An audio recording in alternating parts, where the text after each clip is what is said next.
Hey guys, tonight we're going to step back in time, to a world lit only by fire and the moon. A world where the horizon isn't interrupted by skyscrapers, but by the deep dark woods that seem to stretch on forever.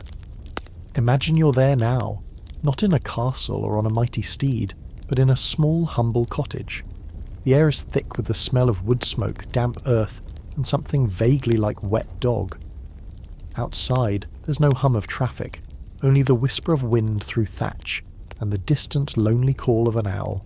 This is your new home, and as you take your first breath of its thick medieval air, you should know that you probably won't survive this. In fact, you're statistically unlikely to see your 30th birthday. So before you get comfortable, take a moment to like the video and subscribe, but only if you genuinely enjoy what I do here. I'd love to know where you're tuning in from, and what time it is, so drop a comment below and say hello. It's always amazing to see how this little corner of the internet spans the globe. Now, dim the lights, maybe turn on a fan for that soft background hum, and let's ease into tonight's journey together. The first thing you register isn't a sight, but a sudden shocking cold. One moment you're floating in a warm muffled darkness, the next you're pulled into a world of sharp angles and rough surfaces. The air that rushes into your lungs for the first time feels like swallowing ice. It burns. Instinct takes over and you scream, a thin, reedy wail that cuts through the low murmurs in the small, smoky room. Your eyes, still adjusting, can only make out shifting shapes in the flickering firelight. Silhouettes lean over you, their faces obscured by shadow. This is it. This is your grand entrance. There's no sterile delivery room, no beeping machinery, no doctor in blue scrubs. Your arrival happens on a straw-stuffed mattress laid on the dirt floor of a one-room wattle and daub hut. Your mother, exhausted and pale, has just endured hours of labour with only the village midwife to help. The midwife herself is a woman whose hands are more familiar with gutting a rabbit than with sterile procedure. The only pain relief on offer for your mother was a wad of cloth to bite down on, and perhaps a prayer to St. Margaret, the patron saint of childbirth. The hands that now hold you are chapped and calloused. The midwife, a woman named Elspeth, examines you with a practiced, if not particularly gentle eye. She checks for the basics: 10 fingers, 10 toes, a lusty cry. She might even hold you upside down for a moment and give you a smart slap on the behind, a traditional, if startling method to ensure your lungs are working properly. Your first paediatric checkup is less a medical examination and more a quick once-over that modern medicine would probably call an assault. A major point of relief for everyone is that you've been born alive and without any obvious major defects. A significant number of babies in this era are stillborn, and the moment of birth is fraught with peril for both you and your mother. But you've cleared the first, most immediate, hurdle. Congratulations. Now the real challenges begin. The midwife takes a knife, the same one she might have used to slice bread this morning, and cuts the umbilical cord. She doesn't swab it with alcohol. She might tie it off with a simple piece of thread and perhaps apply a poultice of herbs and, unfortunately, something like cow dung, which was thought to have healing properties. The risk of tetanus or a nasty infection starting in your navel is immediately terrifyingly high. You're then handed off to be cleaned, but this isn't a warm, bubbly bath. You're wiped down with a rough linen cloth and water that was hauled from the village well earlier in the day. It's lukewarm at best, and its cleanliness is questionable. Then comes the swaddling. You're wrapped tightly, from your neck to your toes, in strips of cloth. The idea is to keep you warm and to ensure your limbs grow straight, a belief that dates back to antiquity. While well-intentioned, if the swaddling is too tight, it can restrict your breathing and circulation. Your welcome party is a humble affair. It consists of your tired but relieved mother, your anxious father peering in from the edge of the room, and maybe a stray chicken that has wandered in to see what all the fuss is about. There are no balloons, no cake, just a profound sense of having survived. Historians still argue whether the local midwife was seen as a pillar of the community or a convenient scapegoat, when things, as they so often did, went wrong. If you had been born with a disability, or if your mother had died, Elspeth's reputation, and perhaps her safety, could be in jeopardy. Accusations of witchcraft often started with whispers in the wake of a difficult birth. Luckily for you and for Elspeth, you seem healthy. A quirky little tidbit from the time is the fascination with a baby born with a caul, a harmless piece of the amniotic membrane still covering the head. This was seen as a powerful omen of good fortune, a sign that the child was destined for greatness and would be protected from drowning. You, however, are born without one. No special destiny for you, just the standard issue medieval life experience. You'll have to make your own luck. As you're finally placed in your mother's arms, the initial shock of life begins to subside into a hazy discomfort. You're cold, you're damp, and you're hungry. The world you've entered is not designed for your comfort or your survival. In fact, about 1 in every 4 babies born in this era won't live to see their first birthday. The odds are not in your favour. Every moment from this point forward is a gamble. Your first breath was a victory. Your first cry was a triumph. But as you lie there, swaddled tightly in the dim, smoky light of your new home, you are utterly vulnerable, facing a world that has 1,000 tiny, mundane ways to kill you before you even learn to walk. Your first meal is a frantic, fumbling affair. You root around, guided by instinct, until you find your mother's breast. The first milk you receive, the colostrum, is a thick, yellowish substance packed with antibodies. Your ancestors didn't know the word antibody, of course, but they knew this. First milk was liquid gold, crucial for giving a newborn a fighting chance. It's your first and best line of defence in a world teeming with invisible enemies. For the next few months, your life settles into a simple, fragile rhythm. Sleep, cry, eat, repeat. Your world is the small, dark cottage, the scratchy feel of your woolen blanket, and the constant comforting scent of your mother. But what if your mother couldn't feed you? Perhaps she's too ill after the birth, or tragically, she doesn't survive it. In that case, your family faces a difficult choice. Your father might try to feed you animal milk, goats or cows, from a horn or a rudimentary cup. This is incredibly risky. The milk isn't pasteurized, it's often dirty, and your tiny developing digestive system can't handle it well. It will likely lead to a fatal case of diarrhea, known grimly as the flux. The more common solution, especially for a family with a bit of standing, is to hire a wet nurse. This was a widespread and vital occupation. But finding a good wet nurse is a gamble. You're essentially handed over to a stranger, whose own health and habits now directly determine your survival. Is she clean? Is her milk plentiful? Does she have her own child to feed, and will she favour them over you? Worst of all, she could pass on diseases to you, and you to her. Your life is now subcontracted out, and you're entirely at the mercy of this new caregiver. It's the medieval version of a background check, only the stakes are infinitely higher. Let's assume you're one of the lucky ones, and your mother is healthy enough to feed you herself. You're growing, putting on a bit of fat, and starting to look less like a wrinkled plum and more like a proper baby. But as the months tick by, new threats emerge. These are the monsters we've caged with vaccines, but in your world they roam free. A visitor to your cottage, a cousin from a nearby village, comes bearing a gift, and also the measles. To us it's a rash and a few days off school. To you, it's a raging fever, a hacking cough that feels like your lungs are tearing, and eyes so sensitive to light that your mother has to hang a cloth over your cradle. There is no Tylenol to bring the fever down, no cough syrup to soothe your throat. There are only prayers and herbal infusions that do little more than hydrate you, if you can even keep them down. Or perhaps it's the chin cough, what we call whooping cough. You are seized by violent, uncontrollable coughing fits that leave you gasping for air, your face turning a terrifying shade of blue. Each gasp for breath makes a horrifying whooping sound. Your parents can do nothing but hold you, watching helplessly as you struggle for every single breath. These diseases, which we consider routine childhood illnesses, are now epic battles for your life. A simple fever isn't just a number on a thermometer, because thermometers don't exist. It's a terrifying condition judged only by the heat radiating from your skin and the delirium in your eyes. Today we panic if a baby's temperature hits 102.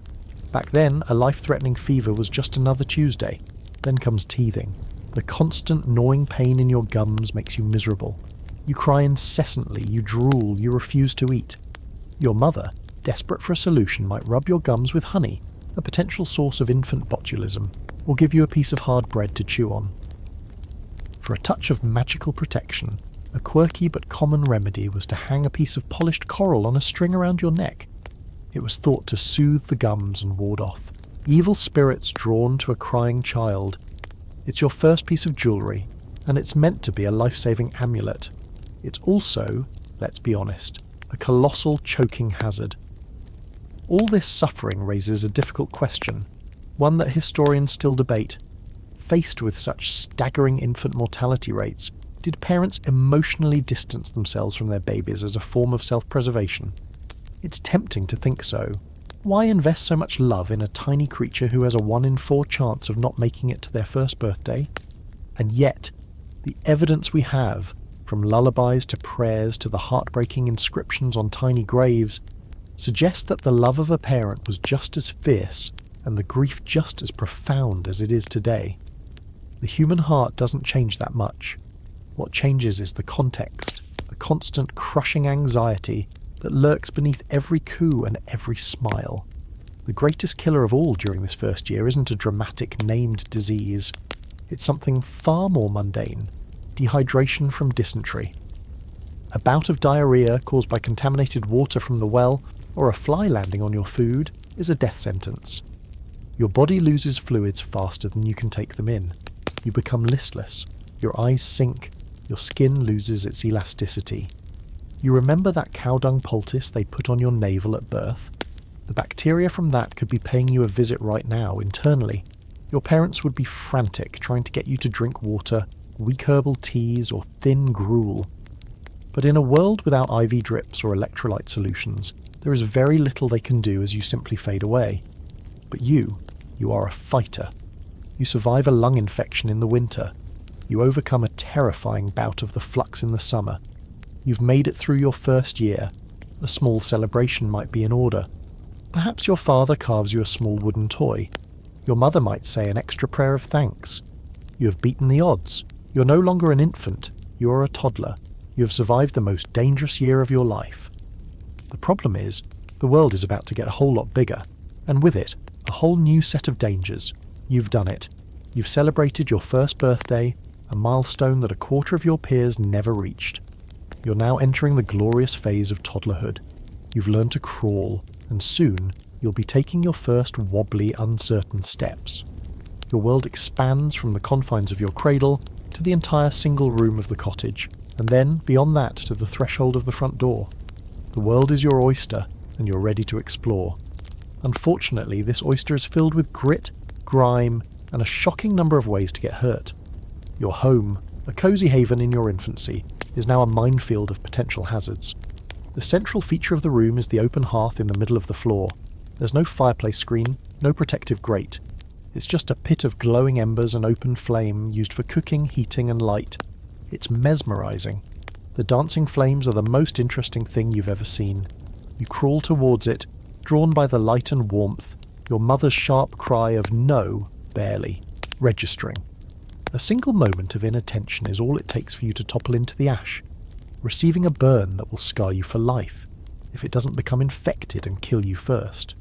Remember how dangerous a tiny splinter could be? Imagine a severe burn on your delicate toddler skin. The floor itself is your playground. It's made of packed earth, which is a polite way of saying dirt. It's uneven, perpetually damp, and shared with everyone. Chickens peck their way in and out. The family dog, fleas and all, naps by the fire. Mice skitter in the thatch. Anything that gets dropped on the floor, a bit of food, a wood shaving, a rusty nail that fell from a beam, is fair game for your curious hands and inevitably your mouth. The concept of a 5-second rule doesn't exist, because the floor is never clean to begin with.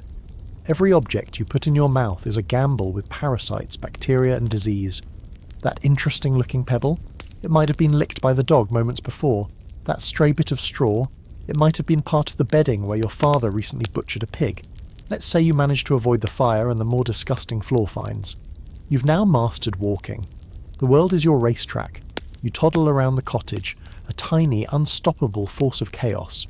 You pull things off the simple wooden table. You investigate the bucket of yesterday's washing water. You try to climb the rickety stool.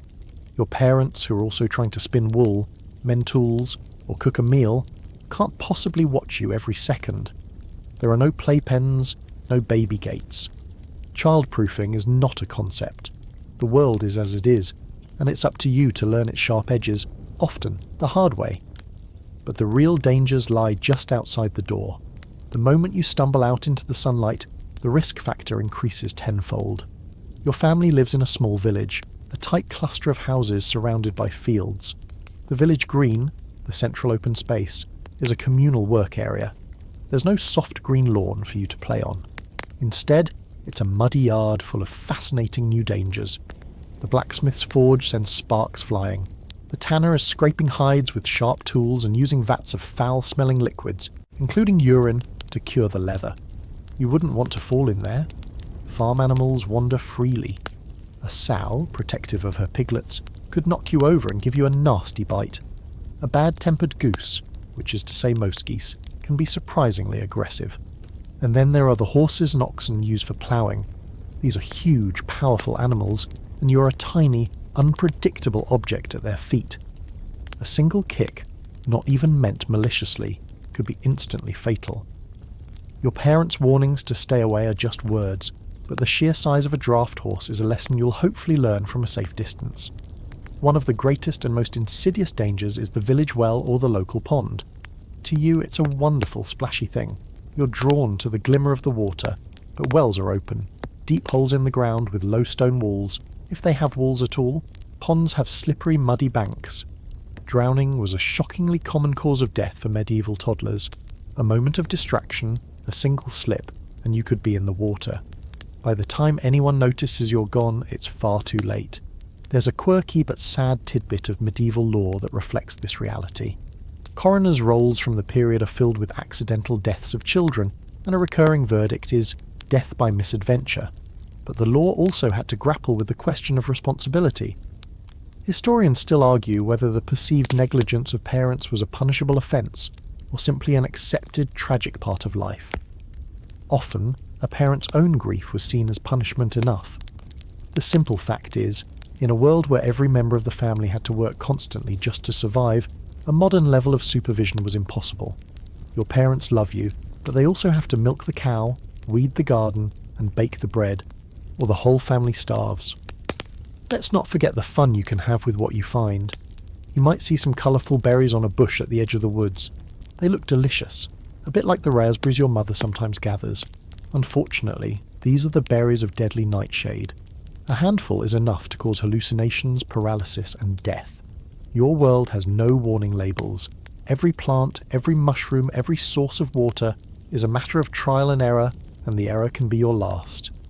Somehow you navigate this gauntlet. You learn not to touch the fire, you learn to give the grumpy gander a wide berth, you're pulled away from the edge of the well just in time. You've survived your toddler years, accumulating a collection of bumps, bruises, and maybe a small scar or two. You're becoming resilient. You're learning the rules of your world. But as you grow out of toddlerhood and into childhood, the dangers don't disappear. They just change their shape. The world is about to ask more of you than just survival. It's about to ask you to work. You've survived the treacherous landscape of toddlerhood and are now a sturdy child of 5 or 6. The immediate moment-to-moment dangers of falling into the fire or a well have lessened slightly, not because the world is safer, but because you've learned a bit of caution. Your days of aimless wandering are over. Now a new and more insidious threat takes centre stage, one that will follow you for the rest of your life, the unreliability of your food. What you eat or don't eat will define your health, your strength, and your chances of seeing another decade. Your diet is, to put it mildly, monotonous. Forget the lavish, multi-course banquets you see in movies. That's for the 1%, the nobility. You're part of the vast majority and your world runs on bread, and more bread. But this isn't the soft, enriched, sliced loaf you might be thinking of. Your daily bread is a heavy, dense and chewy affair made from whatever grains your family could grow or afford. If you're lucky, it's made from wheat. More likely it's rye, barley or oats. It's coarse, dark, and so tough that you might have to soak it in your soup or ale to make it chewable. This bread, called maslin when it was a mix of wheat and rye, is the staple. It's the core of every meal. Your breakfast is a chunk of this bread, maybe with a smear of butter if the cow is feeling generous. Lunch, eaten in the fields, is another chunk of bread, perhaps with a bit of hard, cheese and an onion. Your evening meal is the main event, a thick stew, or pottage, bubbling away over the hearth all day. Its contents depend entirely on the season and your family's luck. it's mostly vegetables from your small garden plot. Cabbage, leeks, turnips, peas, maybe a bit of bacon fat for flavour. If you're fortunate, a chicken that has stopped laying might be thrown in, providing a rare taste of meat. You eat this pottage with, you guessed it, a thick slab of bread used as a spoon, which you then eat. It's an edible utensil. Not a bad invention, really. The problem isn't just the monotony, it's the constant gnawing threat of malnutrition. Your diet is heavy on carbohydrates, but desperately lacking in essential vitamins and minerals. Fresh fruit is a rare, seasonal treat. Apples in the fall, berries in the summer. Green vegetables are available, but they don't know about vitamin C.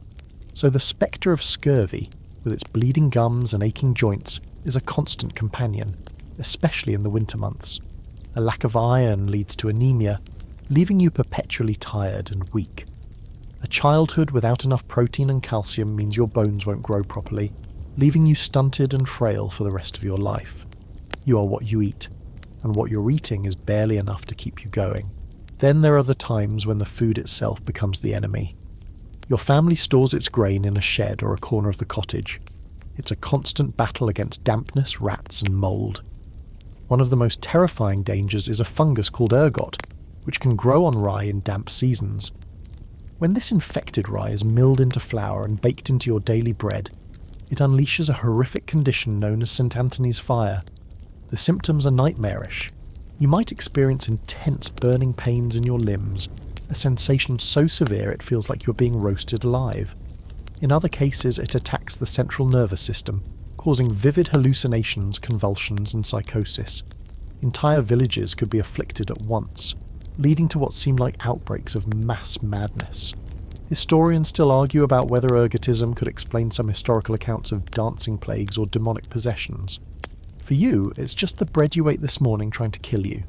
Food safety is a completely alien concept. The meat you do get is a special treat, but it's also a game of Russian roulette.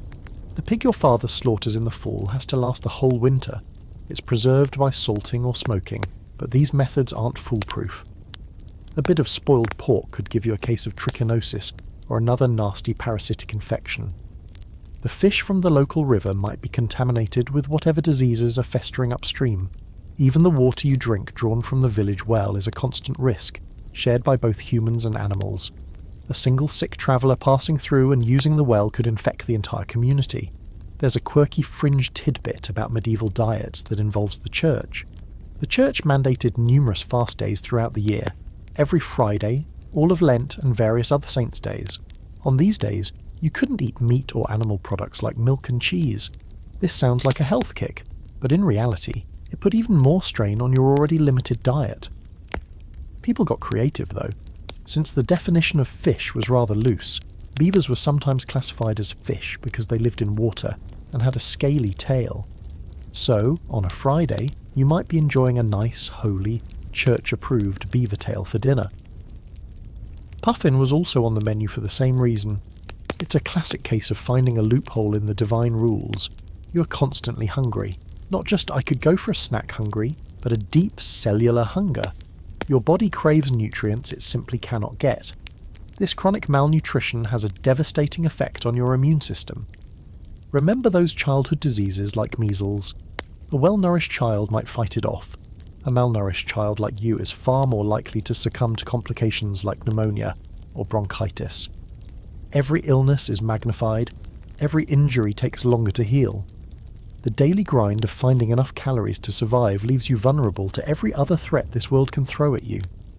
Your life is a delicate balance, and it only takes a few missed meals or one bad loaf of bread to tip the scales irrevocably toward death. Having survived the perils of your diet, you're now a child of about 8 or 9, fully integrated into the rhythms of village life. You've learned what you can and cannot eat. You know how to avoid an angry goose, and you're strong enough to be a useful member of the household. But now you become aware of a constant, pervasive feature of your world that you had previously taken for granted, the overwhelming filth. You are living in a world that is, by our standards, unimaginably dirty. And this lack of sanitation is an open invitation for disease to become your constant, unwelcome neighbour. Let's start with you, personally. The idea of a daily shower is a fantasy from another universe. Water is a precious resource that has to be hauled by hand from the well or river, and heating it requires burning precious firewood. Baths are at best a weekly or even monthly affair, and often the whole family would use the same tub of water one after another. Your father would go first, then any other men, then your mother, and finally you, the child. By the time it's your turn, the water is a murky, lukewarm soup. The phrase, "don't throw the baby out with the bathwater," comes from this very practice. It's a joke rooted in the grim reality of how filthy the water could get. For daily hygiene, you might manage a splash of cold water on your face and hands in the morning. Soap exists, but it's a harsh, lye-based substance made from animal fat and ash. It's mostly used for laundry, not for personal washing, as it would strip your skin raw. You don't have a toothbrush, so you might rub your teeth with a rough linen cloth or chew on a twig to clean them. As for deodorant, well, that's what a robust natural musk is for. Everyone smells. The scent of stale sweat, unwashed bodies and wood smoke is the default human perfume. You get used to it. Now, let's zoom out to your house. We've established that the floor is dirt and you share your living space with animals. But where does everyone, go? There's no indoor plumbing. At night you might use a chamber pot, a simple ceramic or wooden bucket kept under the bed. In the morning, you don't flush it. You simply open the front door and toss the contents into the street. It's a practice so common that people walking in towns would shout "Gardez l'eau," French for "watch out for the water," before emptying their pot from a second-story window. It's the origin of the phrase "Gardez l'eau," and a good reason to walk very carefully down the middle of the road. Your village street isn't a paved road, it's a muddy track, and it serves as the communal sewer and garbage dump. Into this street goes everything: human waste from chamber pots, animal droppings, rotten food scraps, straw from the floors, and the blood and offal from butchered animals. It all mixes together into a thick, foul-smelling sludge that coats the lanes of your town. When it rains, this slurry turns into a stinking river. When it's dry, it turns to dust, and the wind helpfully blows the dried, aerosolized filth everywhere, into your eyes, your lungs, and onto your food. This environment is a paradise for pests.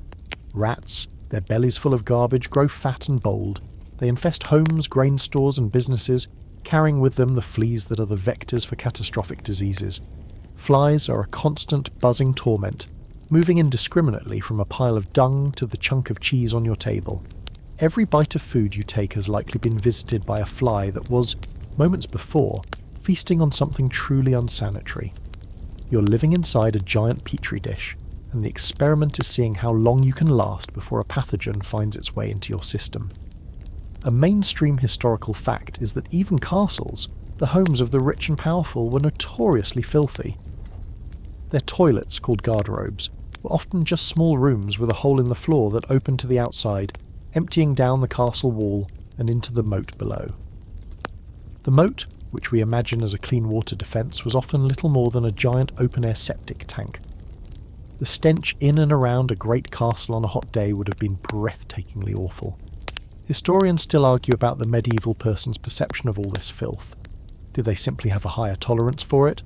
Or were they unhappily resigned to a problem they had no means to solve? While they didn't understand germ theory, they certainly made the connection between bad smells, what they called miasma, and disease. They believed that foul air could carry sickness, which wasn't entirely wrong, even if their reasoning was. People would carry pomanders, small metal balls filled with fragrant herbs and spices, to hold to their noses in smelly areas, a desperate attempt to ward off the noxious, disease-carrying air. Here's a quirky tidbit. Some towns did try to implement basic sanitation rules. In London in the 14th century, regulations were passed forbidding people from throwing their waste into the streets and mandating that it be carried to designated dumps or to the River Thames. These rules were, however, almost impossible to enforce and were widely ignored. There were even officials called rakers, whose job it was to cart away the filth, but it was an endless, thankless task. The sheer volume of waste produced by a concentrated population was simply overwhelming. So you walk through this world every day, you breathe its air, you drink its water, you eat its food. The lack of hygiene isn't just an aesthetic problem, it's a direct assault on your immune system. Every day you're exposed to a menagerie of bacteria and parasites: cholera, typhoid, dysentery, salmonella. Your body is in a constant low-level war against infection. This chronic battle saps your strength and L. Despite your best efforts to navigate a world of questionable food and pervasive filth, it was bound to happen. One morning you wake up feeling wrong. A fiery heat spreads through your body.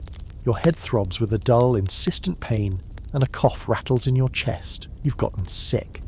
In the 21st century, this might mean a day off school, some chicken soup, and a trip to the doctor for antibiotics if it gets serious. In your world, getting sick is like being summoned to a duel with an invisible opponent, and your only available second is a doctor whose methods are based on a 1,500-year-old misunderstanding of the human body. Your parents watch you for a day or two, their faces etched with worry. They try the simple home remedies first. Your mother makes you a hot drink of herbal tea, perhaps with horehound for your cough, or meadow sweet, which contains a chemical similar to aspirin for your fever. She says prayers and might hang a pouch of foul-smelling herbs around your neck to ward off the evil spirits or bad air she believes caused the illness. When you don't get any better, when your fever climbs higher and your breathing becomes ragged, they know they need help. They have two options: the local cunning woman or the university-trained physician. The cunning woman, or village healer, is the most likely choice. She's the same person who might have attended your birth, a woman like Elspeth. Her knowledge is a mix of practical herbalism, folklore, and superstition. She'll examine you, not by taking your temperature, but by looking at the colour of your tongue, the clarity of your eyes, and most importantly, the quality of your urine. A popular diagnostic tool was the urine chart, a wheel that matched the colour, consistency, and even the taste of urine to specific ailments. Your mother would have collected your sample in a flask, and the healer would hold it up to the light, swirling it around like a wine connoisseur, making a diagnosis based on its hue. Her treatment will be a blend of the sensible and the bizarre. She might prescribe a poultice of mustard to be placed on your chest to break up the congestion, a remedy that can actually provide some relief. But she might also recommend a quirky treatment like tying the lungs of a fox to your feet, or having you drink a concoction made from boiled earthworms and parsley. The line between medicine and magic is blurry, if it exists at all. If your family has money or connections, or if you live in a larger town, they might summon a physician. This man is a different breed entirely. He's educated, he can read Latin, and his entire medical philosophy is based on the theory of the four humours, an idea inherited from the ancient Greeks, particularly Hippocrates and Galen.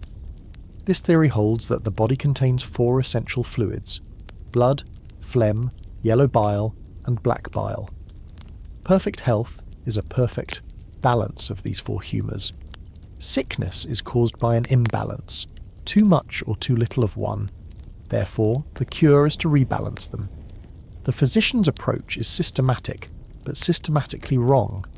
He'll ask about your diet, your activities, and your astrological sign, as the planets were believed to influence the humours. After studying your urine flask, he will declare that you have, for instance, a surplus of blood, which is making you hot and feverish. The logical cure? To remove the excess blood. This is where the leeches come in. The physician, or more likely a barber surgeon he directs, will place several slimy, wriggling leeches on your chest or back. You lie there, weak with fever, as the creatures latch on and begin to drink your blood, the very substance your body needs to fight the infection. If leeches aren't enough, he may opt for direct bloodletting or phlebotomy. The barber surgeon will take out a sharp knife called a lancet, make an incision in a vein in your arm, and drain a prescribed amount of your blood into a bowl. The amount was often shockingly large. You were already weak, and now you're being deliberately weakened further. A major historical fact is that this humoral theory dominated Western medicine for over 1,500 years. It wasn't a fringe idea. It was the absolute bedrock of all medical training at prestigious universities like Salerno, Montpellier, and Paris. A doctor who rejected humoral theory would be like a modern physicist who rejects gravity. If bloodletting doesn't work, other treatments might be tried to target other humours. To get rid of excess phlegm, you might be given an emetic to make you vomit violently. To purge excess bile, you'd be given powerful laxatives. The goal is to get the sickness out of you, in the most literal and unpleasant ways imaginable. You're being bled, purged, and starved, all in the name of a cure. It's a miracle anyone survived the treatment, let alone the original disease. Historians still argue about the effectiveness of medieval medicine. Was it all just harmful nonsense, or were there elements of genuine care that offered psychological comfort, if not a physical cure? The very act of being cared for, of having someone attend to you with authority and concern, can have a powerful placebo effect.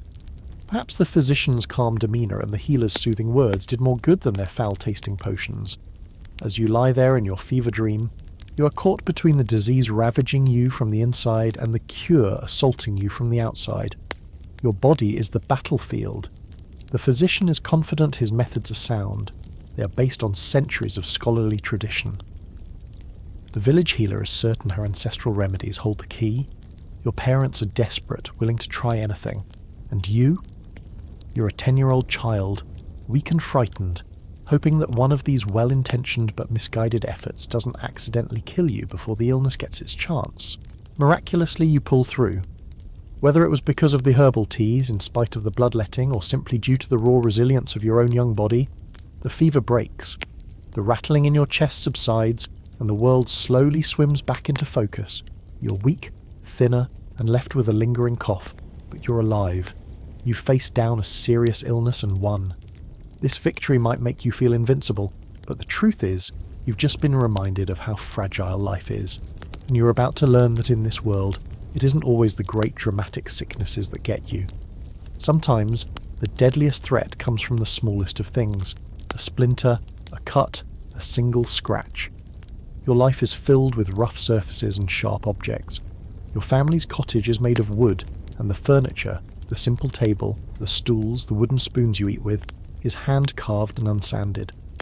One evening, while eating your pottage, you get a tiny splinter in your finger from your spoon. It's annoying. A small, sharp sting. You try to pull it out with your teeth, but a tiny piece breaks off and remains lodged deep in your skin. You complain to your mother, who inspects it, shrugs, and tells you it will work its way out. There are no fine-point tweezers, no rubbing alcohol, no antiseptic wipes. The incident is forgotten by the next morning. A couple of days later, your finger starts to throb.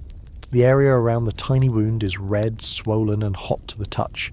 You've ignored it, but bacteria, Staphylococcus, Streptococcus, and others that live harmlessly on your skin have been given an entry point. They have slipped past your body's first line of defence and are now multiplying rapidly in the warm, welcoming environment of your flesh. This is cellulitis, a common skin infection that today is easily treated with a course of antibiotics. For you, it's the beginning of a potentially fatal cascade. The pain gets worse. It's no longer just a throb, it's a searing, constant ache. A thin red line starts to snake its way up your arm from the site of the infection. This is lymphangitis, a visible sign that the infection is no longer localized. It has entered your lymphatic system, the body's drainage network, and is now travelling towards the core of your body. Your parents see this red streak and their faces pale. This is a sign they recognize and fear. The poison is spreading. Soon, the symptoms of the original illness return, but this time with a vengeance. You're hit with a high fever, chills that shake your entire body, and a drenching sweat. The infection has gone systemic. It has entered your bloodstream, a condition we now call sepsis. The bacteria are raging through your body, and your immune system, which fought so hard against your lung infection, is now overwhelmed. It launches a massive, desperate counterattack, releasing chemicals that cause widespread inflammation. This inflammatory response, designed to save you, is now what's killing you. Your blood vessels become leaky, your blood pressure plummets, and your organs begin to fail. Your family is frantic. The village healer is summoned again. She might apply a poultice of bread mould, a remedy that occasionally worked, though they didn't know why. A specific strain, penicillium, produces the antibiotic we know and love, so this was a literal shot in the dark that could, in rare cases, be miraculously effective. This is a well-known historical fact. The use of mouldy bread as a folk remedy for wounds is documented across many cultures, but it was a lottery. Most bread mould is just useless, or even harmful green fuzz. She might also try a poultice of onions and garlic, which have mild antiseptic properties, or one made of less helpful things, like that old favourite cow dung. If a physician or barber surgeon is called, their response will be drastic. Seeing the spreading infection and your failing health, they will identify the source, your hand, as the root of the problem. Their solution is logical, if brutal, remove the source. They recommend amputation. There is no anaesthetic, only a few strong men to hold you down and a bottle of rough wine or ale to dull your senses if you're lucky. The barber surgeon takes out his saw. It's the same one he uses for cutting bone and, for all you know, wood. The procedure is a blur of unimaginable pain, a desperate, agonising attempt to trade a limb for a life. Historians still argue whether the shock and trauma of such a procedure killed more patients than the infections it was meant to prevent. The chances of surviving the surgery itself were grim, and the odds of the wound from the amputation becoming infected were nearly 100%. Let's consider a less dramatic but equally deadly scenario. Instead of a splinter, you get a deep cut from a rusty nail in the yard. You clean it as best you can with water from the well.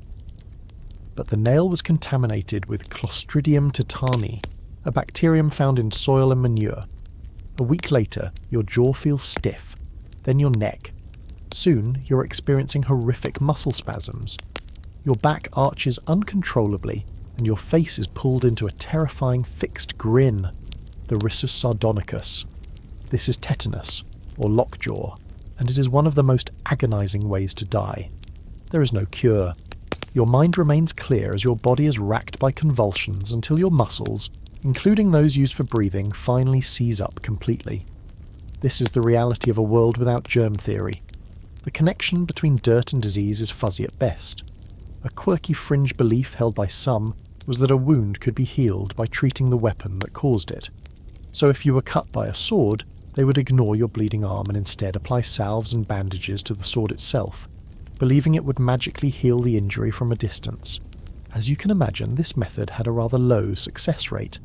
Your body is a fortress, but every tiny break in the walls, every scratch, cut, or blister from a new pair of leather shoes is a potential gateway for a besieging army of microbes.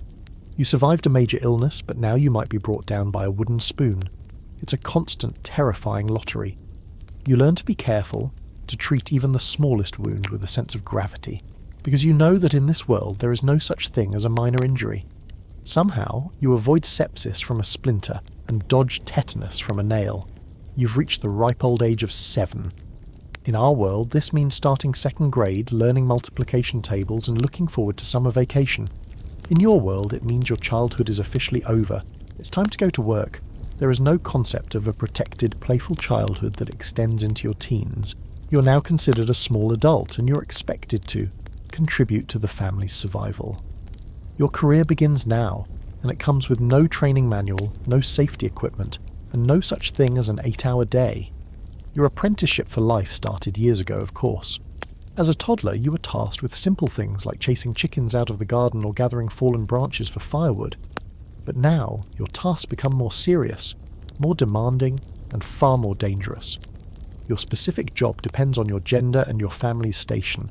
Let's say you're a boy. Your father takes you out to the fields with him at dawn. Your job is to walk alongside the oxen as he guides the heavy plough. The plough itself is a formidable piece of equipment, with a sharp iron blade designed to cut through the tough soil. You have to keep the oxen moving at a steady pace, prodding them with a stick, all while making sure you don't trip and fall into the path of the ploughshare. It's exhausting work, trudging through the muddy furrows from sunrise to sunset. Your other main job is scaring birds away from the newly sown seeds and the ripening crops. You'll spend countless hours standing in a field, armed with a slingshot or just your own voice, shouting and hurling stones to protect the family's future harvest. It's boring, lonely, and exposes you to the elements all day long. If you're a girl, your work is centered on the home, but it's no less grueling. You're now your mother's primary assistant. Your day starts before the sun is up, grinding grain for the daily bread with a heavy stone quern. Your arms ache, but you keep grinding. You're taught to spin wool into thread using a drop spindle, a skill that requires endless practice and patience. The thread you produce is essential for making the family's clothes. You help with the cooking, the mending, the weeding of the vegetable garden, and the milking of the family cow or goat. One of your most physically demanding jobs is fetching water. You'll haul 2 heavy wooden buckets from the village well or river back to the cottage, multiple times a day. Your shoulders and back are in a state of constant strain. These aren't just chores. This is your full-time occupation, and it's filled with hazards. As a boy in the fields, you're at risk of being kicked or gored by a frustrated ox. The simple scythe used to cut hay is razor sharp and can easily sever a finger, or slice open a leg with one clumsy movement. As a girl working by the hearth, the risk of setting your clothes on fire is constant. Reaching over the open flames to stir the pottage, your woolen dress or loose sleeve could ignite in an instant. A severe burn, as we know, is a life-threatening injury. A major historical fact is that this early entry into the workforce was universal for the peasantry, which made up over 90% of the population. The concept of formal education was a privilege reserved for the very wealthy, or those destined for the church. For you, the fields and the cottage are your only school, and the lessons are in survival. If you live in a town, your career path might be different but equally perilous. At 7 or 8, you could be apprenticed to a master craftsman. This was a formal arrangement where your parents would essentially sign you over to a master for a period of 7 to 10 years. You would live in his house, and in exchange for your labour, he would teach you his trade and provide food and lodging. It sounds like a good deal, but it could be a brutal existence. You're at the complete mercy of your master. If he is kind, you learn a valuable skill. If he is cruel, you endure years of abuse and overwork with no recourse. Imagine being apprenticed to a blacksmith. You spend your days in a hot, dark forge, pumping the bellows to keep the fire roaring. The air is thick with smoke and coal dust, which you breathe into your young lungs day after day. You're surrounded by hot metal, flying sparks, and powerful hammer blows that could crush a hand in a second. Or perhaps you're apprenticed to a tanner. You'll spend your days scraping flesh from rotting hides and treating them in vats of urine and dog dung, a process that stinks to high heaven and exposes you to a host of diseases. Historians still argue whether the apprentice system was a form of education or a system of institutionalized child labour. In reality, it was both. Here's a quirky and rather grim tidbit about child labour. Children were often used for jobs that required small bodies. Chimney sweeping is the classic example from a later period, but in the Middle Ages children were employed as trapper boys in early mining operations. Their job was to sit in total darkness in a narrow tunnel, all day long, and pull a string to open a ventilation door when they heard a coal cart approaching. It was a terrifyingly lonely and dangerous job, with the constant risk of tunnel collapses and gas explosions. Whether you're in the field, by the hearth, or in a workshop, your body is being subjected to incredible strain. The repetitive motions, the heavy lifting, and the long hours take their toll. Your bones, which are still growing, can become malformed. Your joints ache. You're in a state of chronic fatigue. There are no weekends, no sick days, no child labour laws. Work is relentless, a constant pressure that shapes your body and your mind. You have survived infancy and the dangers of toddlerhood, only to be thrown into a life of hard labour that will wear you down year by year, making you old long before your time. You've toiled through your childhood and have now reached your mid to late teens. You're no longer a child labourer, you're a young adult, hardened by years of work in the fields or the home. Life is still a grind, but a new and powerful force enters your life, the prospect of marriage. In a world with few distractions, the pull of companionship and the establishment of your own family is a major milestone. Finding a partner might bring a measure of joy and personal fulfillment, but it also introduces one of the single most dangerous events in the medieval world, especially for women: childbirth. For you, as a young man, marriage is primarily an economic proposition. Your choice of a wife isn't about romantic love in the modern sense. It's about finding a partner who is a good worker, healthy, and from a respectable family. A good wife can spin, cook, manage a household, and most importantly bear children to help on the farm and continue the family line. Your parents will have a significant say in the matter, negotiating with the bride's family over the dowry, the goods, land, or money she brings into the marriage. It's a practical, business-like arrangement. Love, if it develops, is a bonus that comes after the contract is sealed. For you as a young woman, you have even less say in the matter. Your father will choose your husband. Your value on the marriage market is determined by your reputation for hard work, your perceived fertility, and the size of your dowry. You might meet your husband for the first time just weeks or even days before the wedding.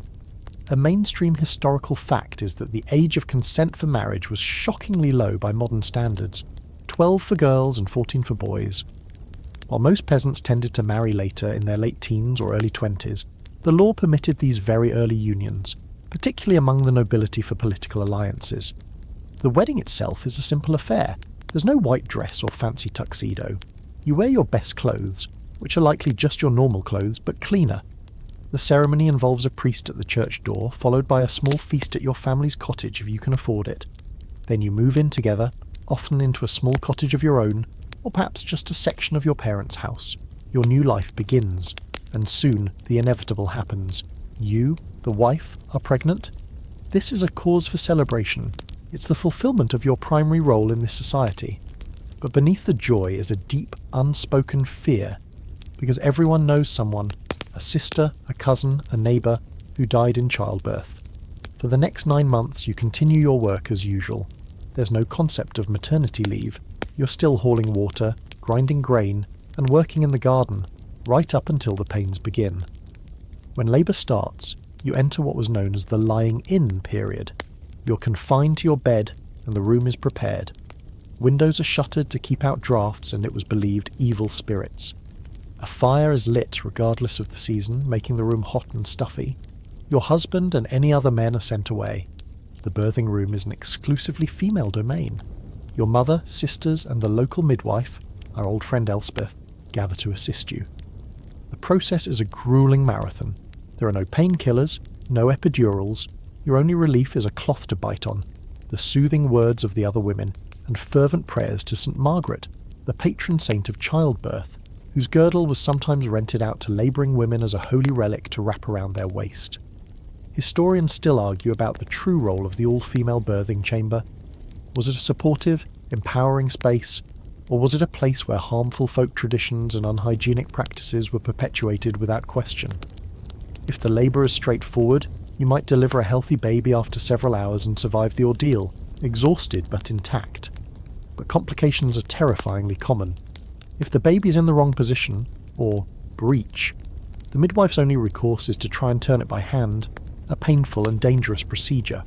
If the labour goes on for too long, you become exhausted and dehydrated, and the risk of infection climbs with every passing hour. If the baby is too large or the pelvis too small, a common problem due to poor childhood nutrition, the baby can get stuck. In this scenario, there are no good options. A caesarean section was known to exist, but it was almost exclusively performed on a mother who had already died in a desperate attempt to save the child for baptism. It was not a procedure that a living mother could survive. A quirky and horrifying tidbit of medieval obstetrics involves the use of surgical instruments if the baby could not be delivered. If the child was presumed dead in the womb, a surgeon might be called in to perform an embryotomy, dismembering the fetus in the uterus so it could be extracted in pieces to save the mother's life. These procedures were brutal, performed without anaesthetic, and carried an immense risk of causing fatal internal injuries and infection. Even if you successfully deliver the baby, you're not out of the woods. The third stage of labour, delivering the placenta, is fraught with peril. If it doesn't come out completely, it can lead to hemorrhage or a deadly postpartum infection known as childbed fever.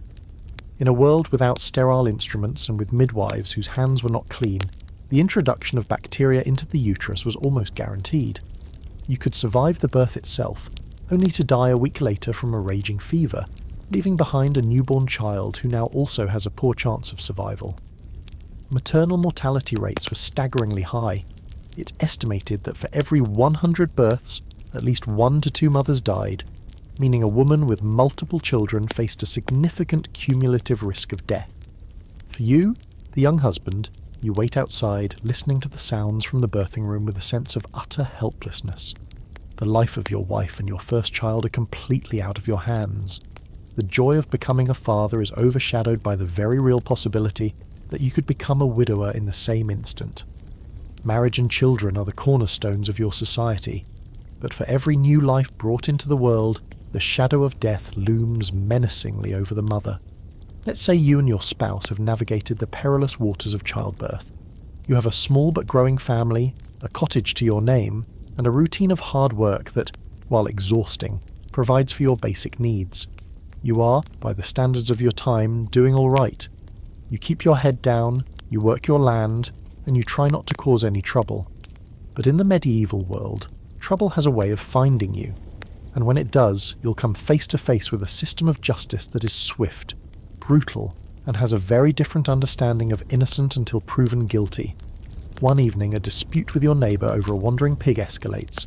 Harsh words are exchanged. The next day, his prize pig is found dead, and he accuses you of killing it. In a small village where everyone knows everyone else's business, an accusation like this is a serious matter. The village reeve, a sort of local official, is called to investigate. There are no forensics, no CSI peasant village. The investigation consists of listening to your neighbour's angry testimony and your own frightened denials. With no clear evidence, the matter is brought before the local manorial court, presided over by the lord of the manor's steward. Your experience in court is nothing like a modern legal proceeding. You have no right to a lawyer. The rules of evidence are flexible. Hearsay and personal reputation carry enormous weight. A panel of your neighbours, who are also your rivals and gossips, may be called to swear to your character. If you're generally well liked, they might support you. If you've made a few enemies, this is their chance for payback. Let's assume the court can't reach a clear verdict based on testimony alone. The matter is now at an impasse. In cases like this, the court could turn to a method that seems utterly insane to us: the trial by ordeal. Trial by ordeal was based on the belief that God would intervene to protect the innocent and reveal the guilty. It was a divine judgment, a way of letting heaven decide.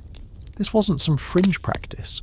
For a significant part of the early Middle Ages, it was a legitimate and widely used legal tool, sanctioned by both secular and religious authorities.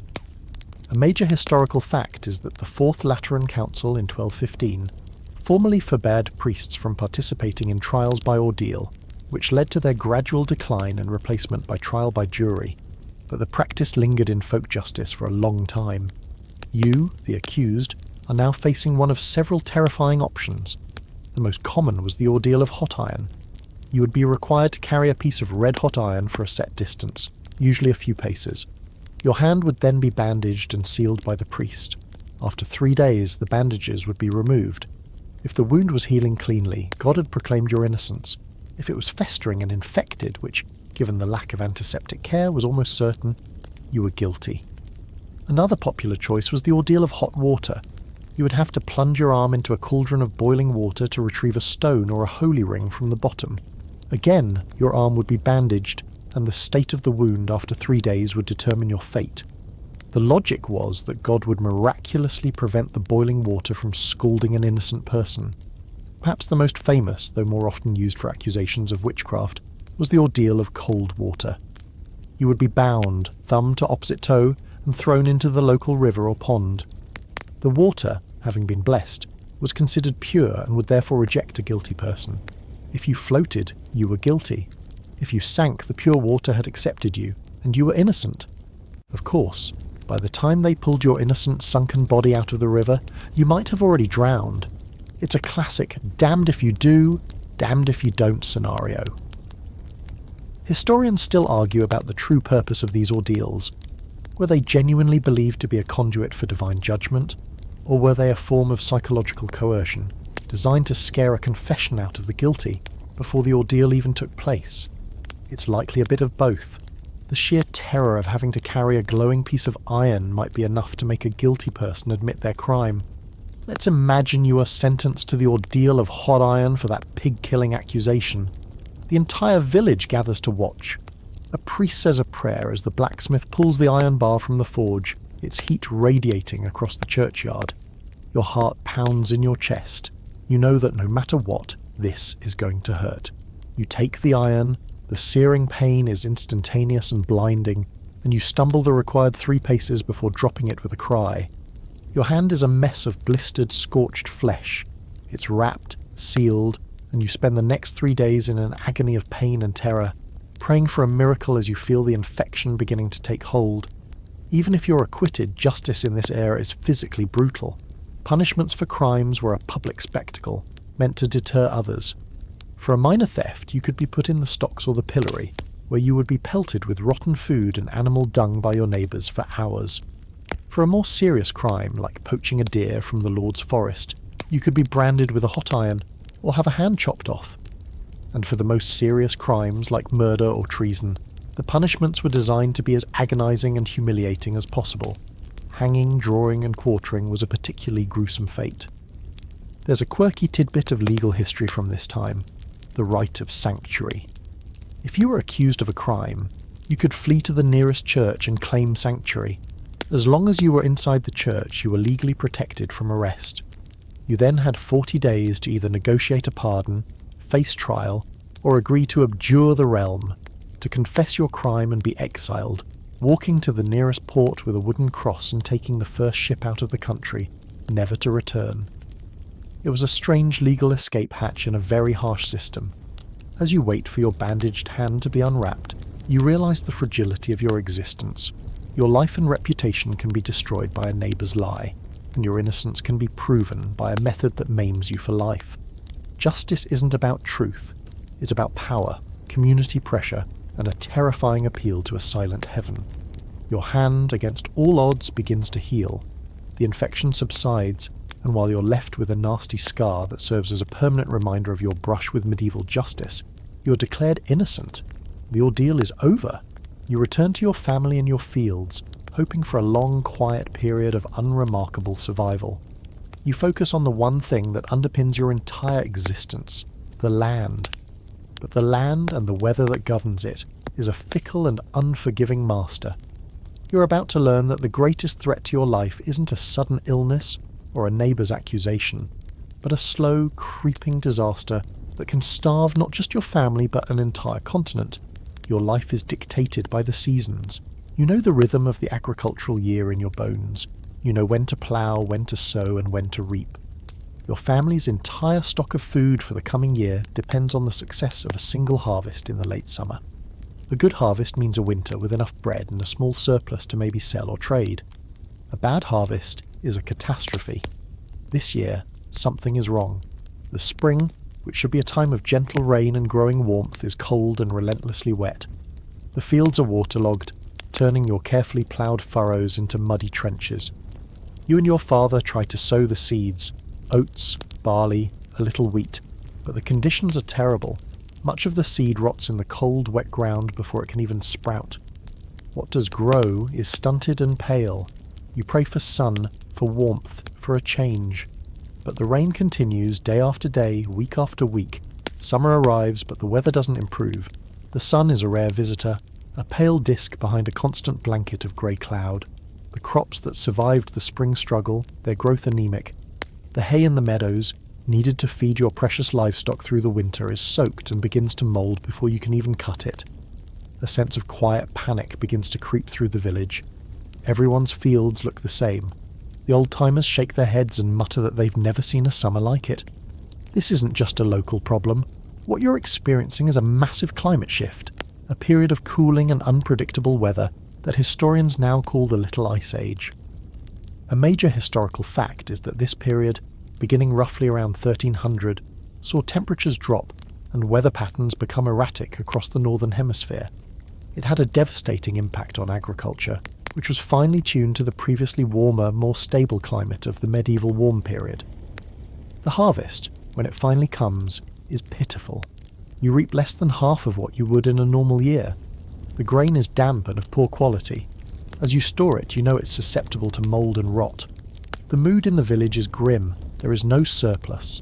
Everyone is facing the same bleak prospect, a long, hard winter with dwindling supplies. The first few months are manageable. You ration carefully. The bread slices get thinner. The pottage is watery, more cabbage and leeks than anything else. But as winter deepens, the real hunger begins. The grain stores shrink at an alarming rate. You and your family are constantly, painfully hungry.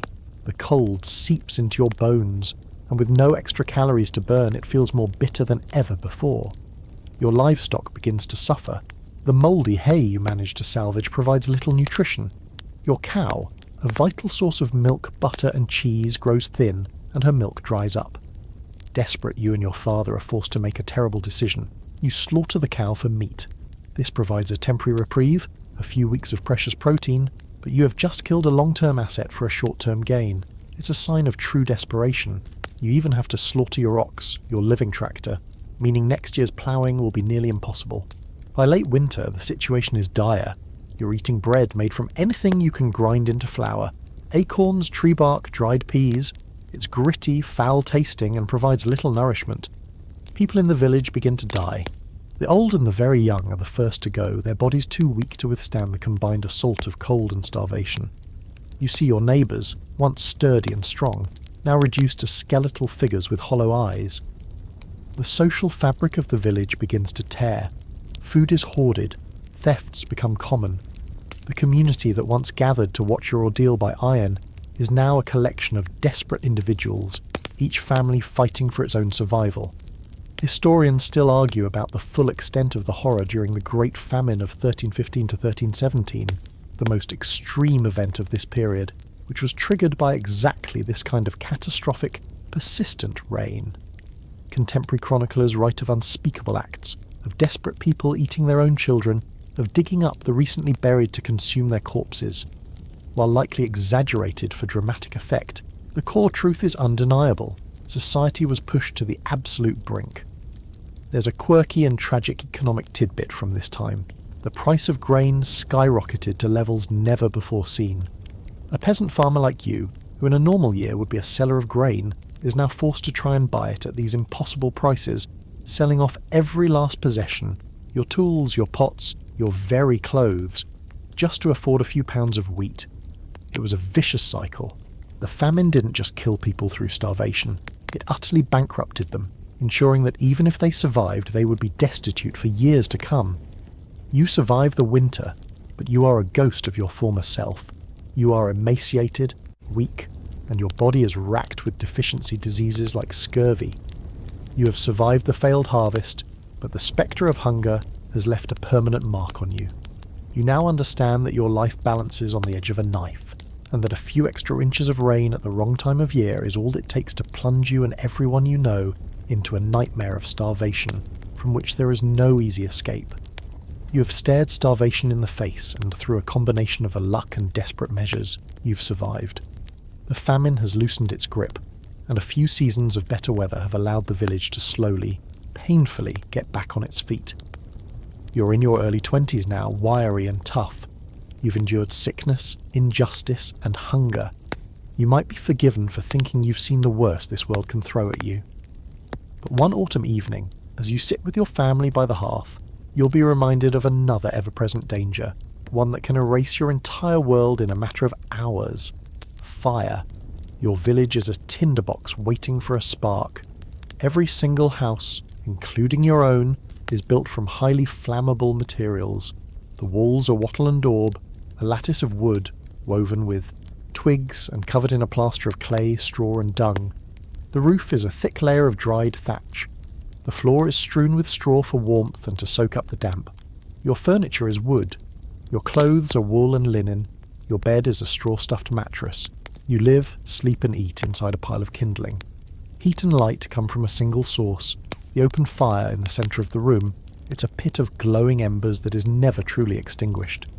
At night, your parents carefully bank the coals with ash to keep them alive until morning, so they don't have to waste precious effort starting a new fire.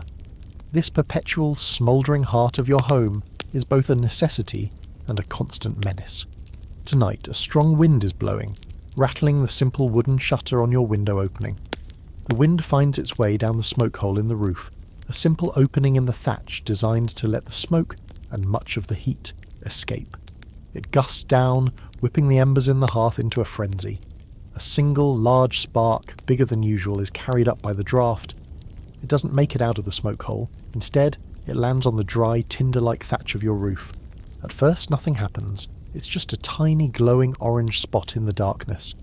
But the wind coaxes it, nurtures it. A small wisp of smoke appears, then a tiny flicker of flame. Inside, you notice nothing, perhaps just a slightly stronger smell of smoke than usual. But outside, on your roof, the flame catches. Thatch burns with incredible speed and intensity. In less than a minute, the small flame has become a roaring blaze, and your entire roof is an inferno. The first you know of it is a sudden, terrifying roar from above, and a shower of burning straw falling into the room. Panic erupts. Your father shouts, your mother screams. The room, lit only by the hearth moments before, is now bathed in a hellish orange light. The heat is immense. The air fills with thick, choking smoke. You have seconds to get out. You grab your sleeping child, your wife scrambles after you, and your parents follow as you all stumble blindly out of the door, coughing and gasping for air. You turn back to look at your home, and it's already a lost cause, a tower of flame lighting up the night sky. but the disaster is just beginning. The same wind that fanned the spark on your roof is now carrying burning chunks of thatch to your neighbours' houses. The houses in your village are clustered tightly together, separated by only a few feet. A flaming piece of your roof lands on the thatch of the cottage next door, and then the one next to that. The fire leaps from roof to roof with terrifying speed. Within minutes, your personal catastrophe has become a village-wide inferno. People are screaming, running from their homes in a state of panic, silhouetted against the blaze. There is no fire department, there are no hydrants, there is only the frantic, desperate effort of the community. A major historical fact is that medieval firefighting was rudimentary and largely ineffective against a major blaze. The primary method was the bucket brigade. Villagers would form a human chain from the nearest well or river to the fire, passing buckets of water, hand over hand. But a few gallons of water tossed at the base of a raging inferno does almost nothing. It's a futile, dangerous gesture. The main strategy wasn't to put out the burning houses, but to stop the fire from spreading. This meant creating a firebreak. Armed with long poles tipped with iron hooks, you and the other men of the village would frantically try to pull the thatch off the roofs of houses in the fire's path. Or, more drastically, you would try to tear down an entire house to create a gap that the flames couldn't cross. It's a desperate, life-threatening job. You're working in intense heat, choking smoke, and the constant danger of a collapsing, burning building. The noise is a deafening roar, a combination of the fire, the crashing timbers, and the shouts and screams of the villagers. Livestock, terrified by the flames, break free from their pens and run wild. The fire is a living, breathing monster, consuming everything you and your community have ever built. Historians still argue about the frequency of such devastating fires, but chronicles from the period are filled with accounts of towns and cities being severely damaged or completely destroyed by fire. London, with its densely packed wooden houses, burned catastrophically several times long before the Great Fire of 1666. For a peasant village like yours, built entirely of wood and thatch, a fire was the ultimate nightmare. As dawn breaks, the fire begins to burn itself out, having run out of fuel. You stand in the grey morning light, surveying the devastation. Where your home once stood, there is now just a smouldering, blackened ruin. The same is true for half the village. You have escaped with your life and the clothes on your back. Everything else is gone. Your stored grain, your tools, your cooking pots, the simple wooden chest that held your family's few meagre possessions, all reduced to ash. There's a quirky but telling detail found in some medieval building regulations from larger towns. A requirement for every householder to keep a ladder long enough to reach their roof, and a large tub of water outside their front door at all times. This shows they were keenly aware of the danger, even if their preventative measures were hopelessly inadequate. Your village had no such rules. You have survived the fire, but you are now homeless and destitute, facing the coming winter with nothing. You've been reminded in the most brutal way possible that security is an illusion. Your entire world, the product of a lifetime of labour, can be wiped from the face of the earth by a single, random spark in the night. The struggle to rebuild will be immense, another mountain to climb in a life that has been full of them. The ashes of your home are still warm, and the acrid smell of smoke hangs over the village like a shroud. You and your family have lost everything but each other. You've taken shelter with a neighbour whose house was spared, but you can't stay forever.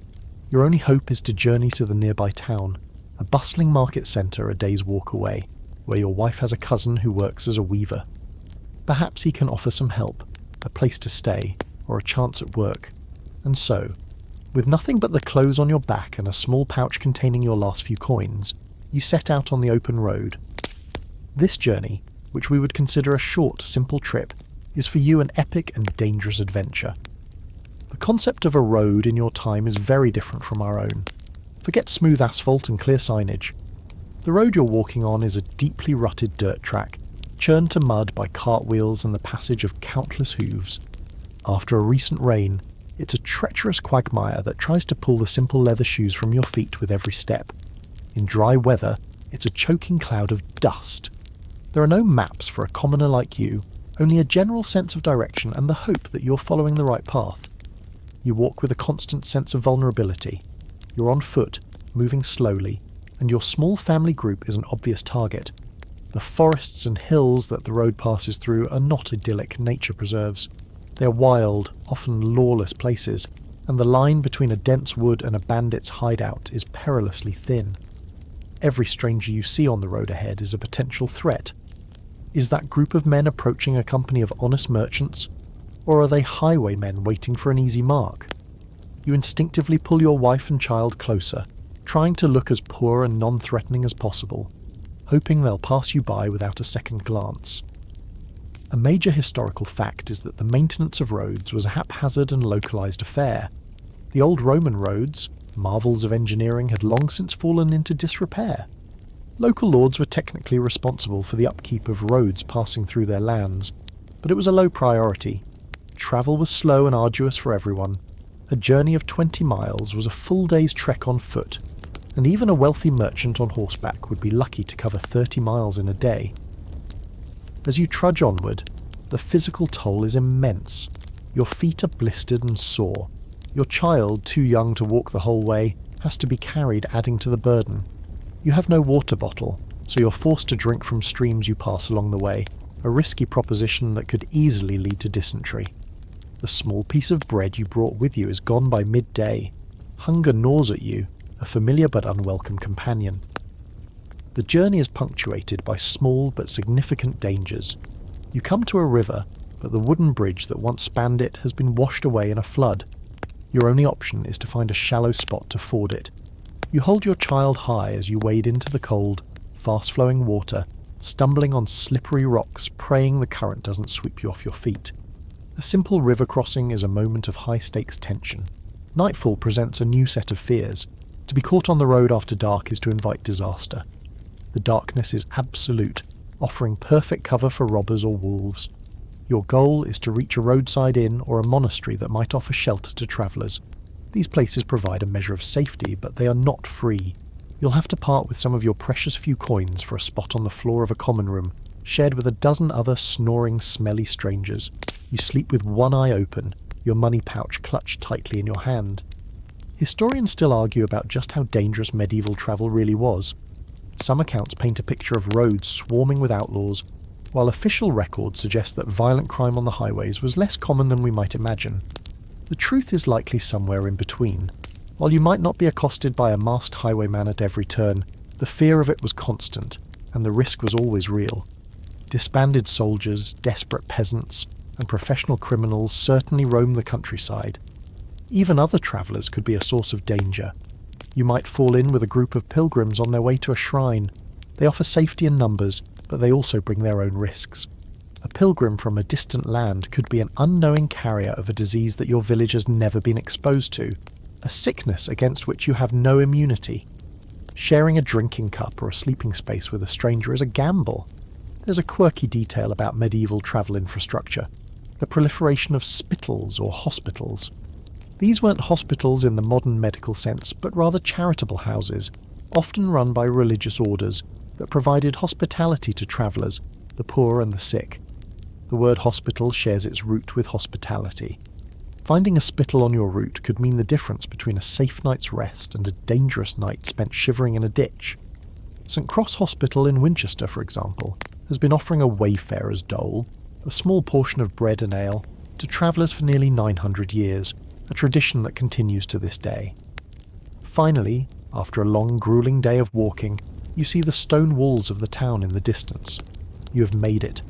You're exhausted, sore, and poorer than when you started, but you are safe. The journey has been a microcosm of your life, a struggle against the elements, a navigation of potential threats, and a reliance on your own endurance. You've learned that simply moving from one place to another is a trial in itself, a reminder that in your world there is no such thing as a safe and easy journey. Now you just have to hope that your wife's cousin is happy to see you. You arrive at the town gates dusty and bone-weary, a refugee from your own life. The guard gives you a suspicious look but lets you pass. The town is a chaotic symphony of sights, sounds and smells. It's crowded, noisy, and 10 times filthier than your village, with the contents of chamber pots being tossed from windows into the narrow streets. But it's also a place of opportunity. You find your wife's cousin, a weaver named Thomas, who takes pity on you. He offers you a corner of his small, cramped house and suggests he might be able to get you work as a labourer, carrying wool bales for the merchants. For the first time since the fire, you feel a flicker of hope. You have a chance to start over. But you've forgotten one crucial detail. You may have left your village, but you haven't left the system that governs your life. You're a peasant, a serf, and your life is not your own. You belong to the land, and by extension, you belong to the lord of the manor on which you were born. By leaving his land without permission, you have just committed a crime. A few weeks into your new life in town, a man arrives asking questions. It's the Reeve from your old village, the same man who oversaw your accusation about the pig. He's been sent by your lord to find you and bring you back. Your heart sinks. You are discovered. Thomas, your cousin-in-law, tries to argue, but the law is clear. You are your lord's property, as much as his horse or his fields. To run away is like stealing from him, denying him the labour you owe him.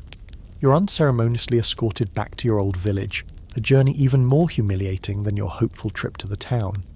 You're brought before the lord of the manor himself, or his steward. This isn't a trial, it's a sentencing. Your lord is a man whose power over you is nearly absolute. His whims, his moods, and his economic interests can shape your destiny in an instant. Your attempt to build a new life is seen as an act of rebellion, and it must be punished. You might be fined a ruinous amount of money, plunging you into a debt you can never hope to repay. You might be put in the stocks for a day as a public humiliation, a warning to others who might think of fleeing. He could sentence you to extra work on his own fields known as boon work without any pay. He controls almost every aspect of your life. A major historical fact is that serfdom tied peasants to the land, creating a hereditary class of unfree labourers. A serf could not leave the manor, marry, or even sell an ox without the lord's permission. This system was the economic engine of feudalism for centuries. The lord's power is arbitrary and personal. Let's say he decides to build a new mill. He can compel you, and every other able-bodied man in the village, to work on its construction for weeks on end, neglecting your own fields and your family's needs. Once the mill is built, you are then forbidden from grinding your own grain at home with your hand quern. You must take your grain to the lord's mill and pay him a portion of your flour for the privilege of using it. This was a common and deeply resented monopoly known as a banality. The same applied to the lord's oven for baking bread and his press for making wine or cider. His control extends to your most personal decisions. When you wish to get your daughter married, you must pay a fine to the lord, called a merchet, for the loss of a worker from his manor. If you die, your family is hit with the Hergot, a death tax where the lord is entitled to claim your single best animal, perhaps your only ox or cow, leaving your widow and children in an even more precarious position. Historians still argue about the day-to-day reality of the lord-peasant relationship. Was it a constant, brutal oppression, or was it a more complex relationship of mutual, if highly unequal, obligation? The lord provided land and, in theory, protection from outside threats like bandits or invading armies. In return, you provided labour and a share of your produce. Some lords were relatively benign, content to simply collect their dues. Others were tyrannical, constantly seeking new ways to extract wealth from their tenants. Your fate is a lottery, entirely dependent on the character of the man who owns the land you live on. There's a quirky but telling example of the lord's power, the droit du seigneur, or right of the lord, the supposed right of a feudal lord to sleep with a vassal's bride on her wedding night. While it makes for dramatic storytelling and pops up in movies like Braveheart, most modern historians agree that this was almost certainly a myth, or at best a symbolic ritual that was paid off with a fine rather than as acted physically. However, the fact that the myth existed and was believed speaks volumes about the perceived boundlessness of the lord's power over the lives and bodies of his peasants. You stand before the steward, head bowed, and accept your punishment. Your brief dream of a new life in town is over. You're sent back to the fields, back to the endless cycle of labour for another man's profit. You will be tasked with rebuilding your burned-down cottage, but the wood will come from the lord's forest, and you will owe him for it. You're trapped. You've survived fire and famine, but you cannot escape the rigid social structure that has been in place for generations. Your landlord doesn't just own your land. In a very real sense, he owns you. Your path is not your own to choose, and any attempt to stray from it will be met with the full force of the system designed to keep you exactly where you are.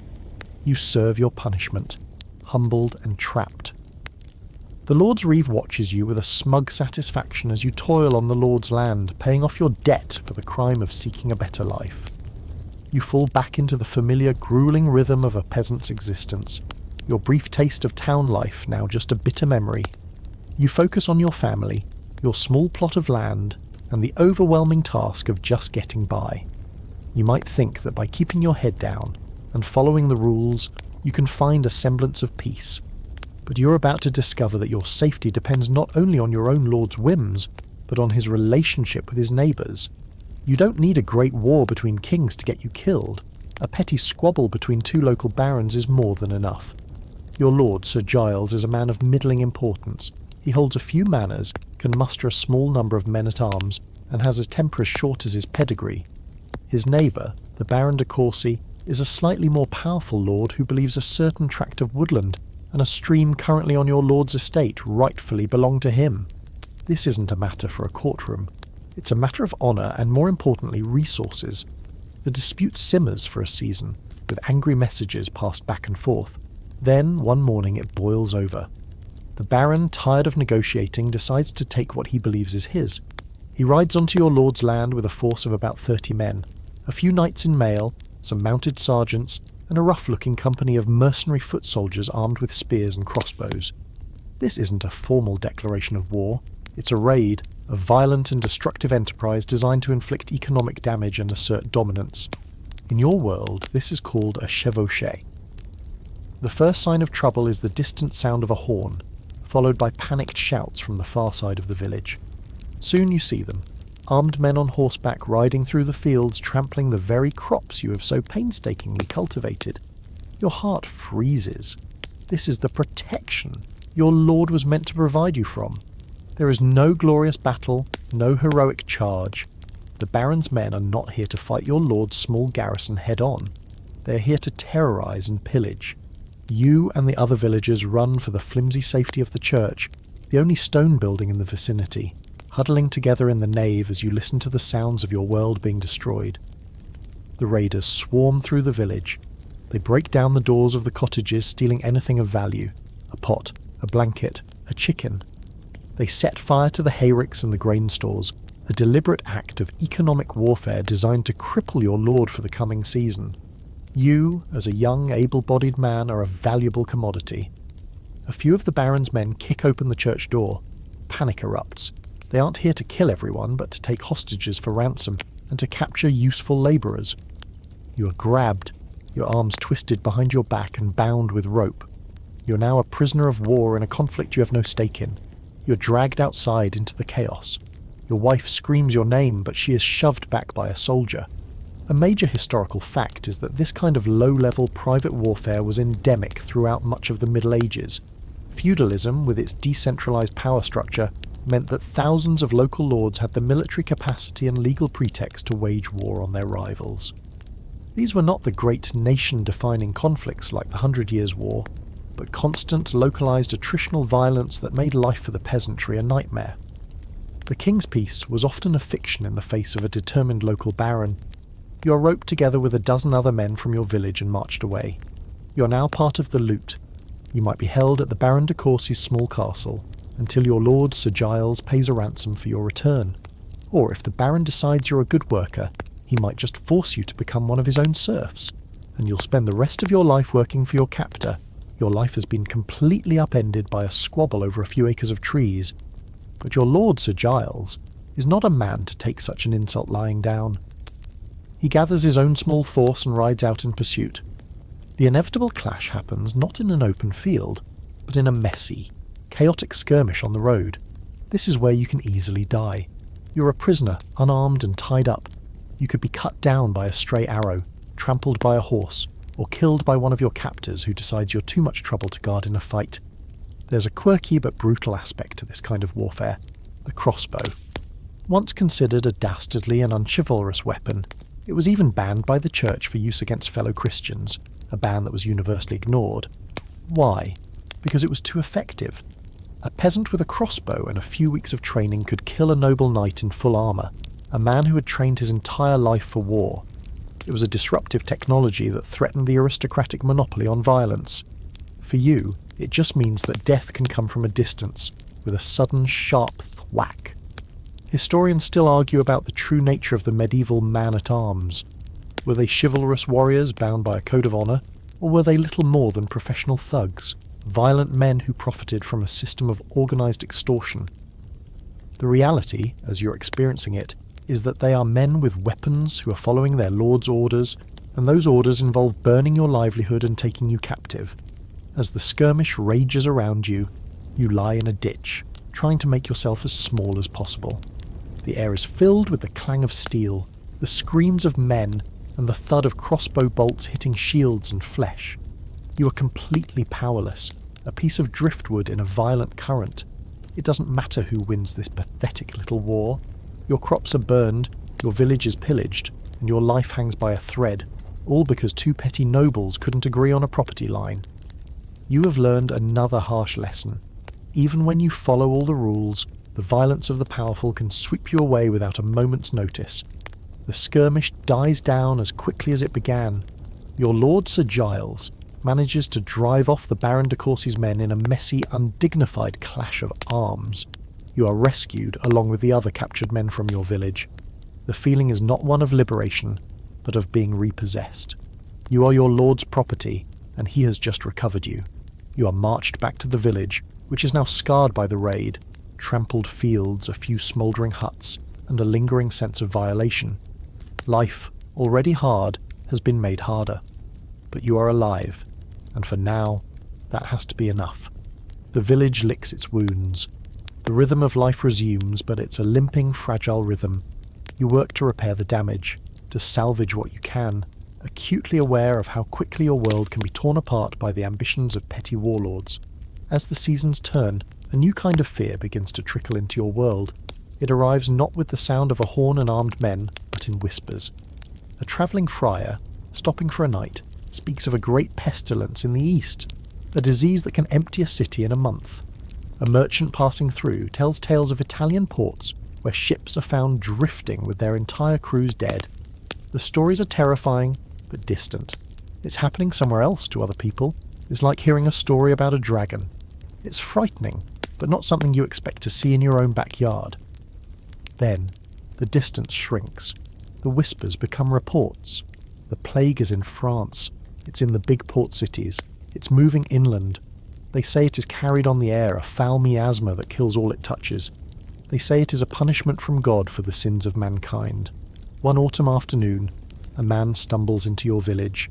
He's a wool merchant and his cart has a broken axle. He's feverish and weak, leaning heavily on a staff. He asks for a place to lie down. Your neighbour, a kind woman named Edith, takes him into her cottage. You watch from a distance, a knot of unease tightening in your stomach. The man's sickness seems more than just a common fever. 2 days later, he is dead. Edith and her family bury him quietly in the churchyard. A week later, Edith is sick. She complains of a burning fever and a deep ache in her bones. Then the telltale sign appears, a grotesque, painful swelling in her armpit, hard and tender to the touch. It grows with terrifying speed, to the size of an apple. Within a day, more appear on her neck and in her groin. Her skin takes on a dusky hue and dark splotches appear on her body. The village healer's remedies are useless. The priest's prayers go unanswered. Edith dies screaming in agony, and then it begins. Edith's husband gets sick, then her children, the family in the cottage next to hers. The plague, the great dying, has arrived. It spreads with the stealth of a cat and the speed of a fire. A major historical fact is that this was the Black Death, a pandemic of bubonic plague caused by the bacterium Yersinia pestis. It was carried by fleas that lived on black rats, which infested the homes, ships, and trade routes of the medieval world. When a flea bit an infected rat, and then a human, the disease was transmitted. You don't know this, of course. All you know is that an invisible demon is stalking your village. Panic, a far deeper and more primal terror than you felt during the raid, grips the community. The doctor's theories of the four humours are laughably useless against this. Bleeding a patient only seems to make them die faster. The bonds of family and community, already frayed by hardship, now snap. People bar their doors, refusing to help their sick neighbours. A husband abandons his wife. Parents, in their terror, abandon their children. You hear muffled cries and delirious moans from the shuttered cottages around you. The village priest, a good man who tirelessly went from house to house to offer last rites, is one of the first to fall. After him, no one dares touch the sick or bury the dead. The bodies are left to rot in their homes, or are dragged out and thrown into a common pit. Historians still argue about the precise death toll, but in some regions it may have been far higher than the commonly cited 1/3 of Europe, with entire villages wiped off the map completely. Your village is becoming one of them. Every morning you look out and see another house silent, another family gone. One day you see a strange procession on the road that passes by your village. It's a group of flagellants stripped to the waist, marching and chanting, rhythmically whipping their own backs with leather cords tipped with iron. They believe the plague is God's wrath, and only through this extreme bloody penance can they hope to appease him and ward off the pestilence. It's a bizarre, horrifying spectacle of public devotion and utter desperation. A Hail Mary pass for the soul of mankind. Then the plague enters your own home. It is your father. He wakes up shivering, though the room is warm. By noon, he has a raging fever. By evening you see the dreaded bubo, the black swollen gland in his groin. You and your mother watch, helpless, as the disease runs its swift, brutal course. He dies 2 days later, his mind lost to delirium. You have to drag his body out yourself, your face wrapped in a cloth, your heart a cold, dead stone in your chest. You have no time to grieve, you're now just waiting. Is it your mother next? Your wife? Your child? Is it you? The days blur into a nightmare of fear. The village grows quiet. The silence is the most terrifying thing of all. No children playing, no dog barking, no clang of the blacksmith's hammer, just the wind and the sound of your own ragged breath. You are one of the few left standing in a graveyard of your own memories. The plague burns through your village, and as mysteriously as it arrived, it begins to recede. The wave of death crests, breaks, and slowly rolls back out to sea, leaving behind a shattered, silent landscape. You have, through some miracle of chance or constitution, survived. Your wife and child have also been spared, but you have lost your mother, your father, and more than half of the people you have ever known. The silence that settles over the village is not peaceful. It is the profound, echoing silence of absence. You step out of your cottage into a world that is both familiar and irrevocably broken. You look at the cottage next door, once home to Edith and her family, now a dark, empty shell. The cottage beyond that is also empty, and the one beyond that. The fields, which should be bustling with activity for the upcoming planting season, are deserted and overgrown with weeds. The blacksmith's forge is cold, the mill is silent, the world you knew is gone, and you are left to walk through its ruins. The first and most immediate problem is the work. There are simply not enough people left to do it. The traditional system of agriculture, which relied on the collective labour of the entire village, has collapsed. A major historical fact is that the Black Death caused one of the most severe labour shortages in history. With so many peasants dead, the value of labour skyrocketed. For the first time in your life, you, a humble peasant, have leverage.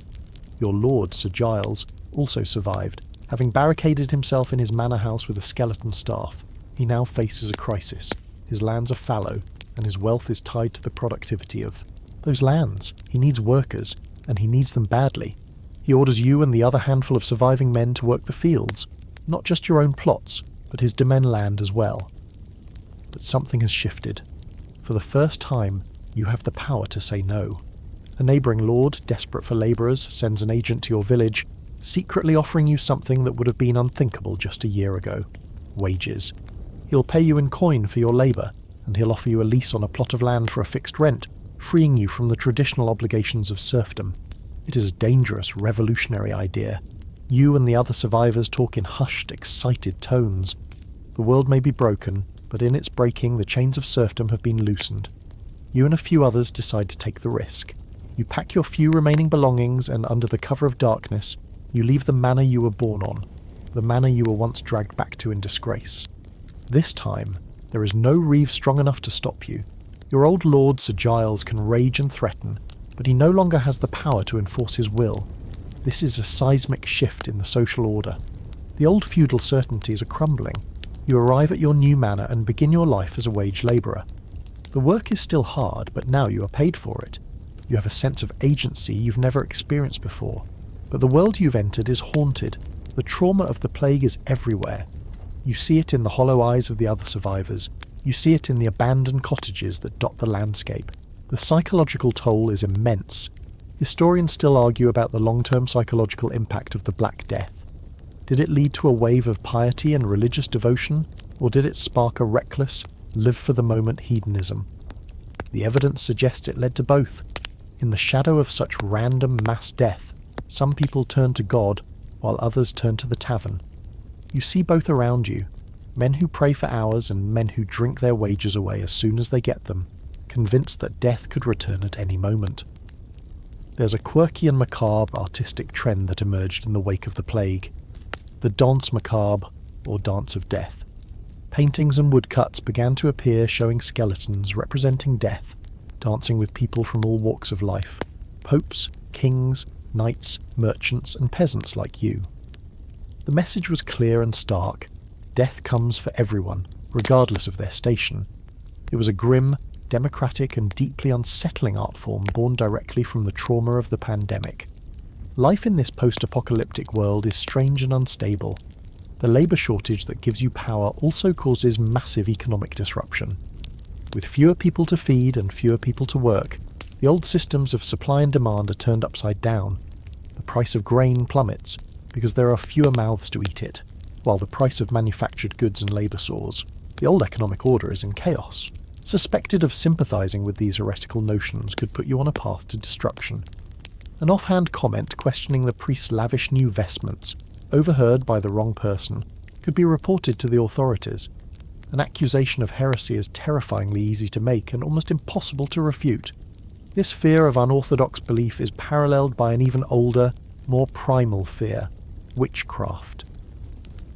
In the uncertain aftermath of the plague, people are more desperate than ever to find explanations for their misfortune. Why did the cow die? Why did the crops fail? Why did the baby fall sick? It couldn't be random chance or bad hygiene. It must be malice. It must be witchcraft. A major historical fact is that while the great witch hunts are more characteristic of the early modern period, the 16th and 17th centuries, the intellectual and legal framework for them was built in the late Middle Ages.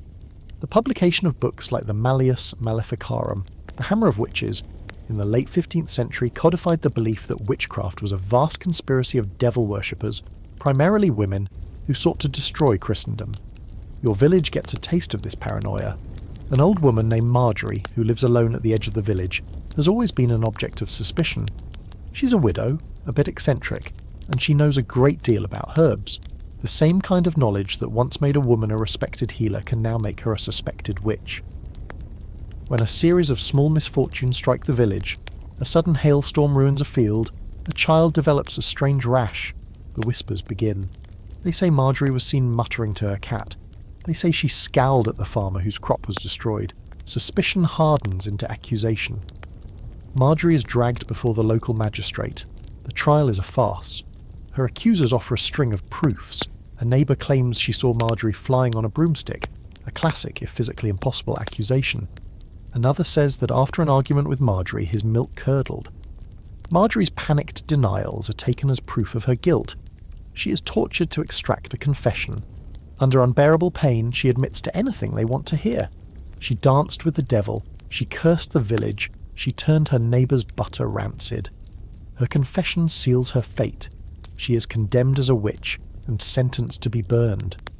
The entire village is compelled to watch the execution. It's a public spectacle, a grim ritual designed to cleanse the community. You stand in the crowd, your stomach churning as you watch the old woman, who you've known your whole life, being tied to a stake. You don't believe she's a witch, but you dare not say a word.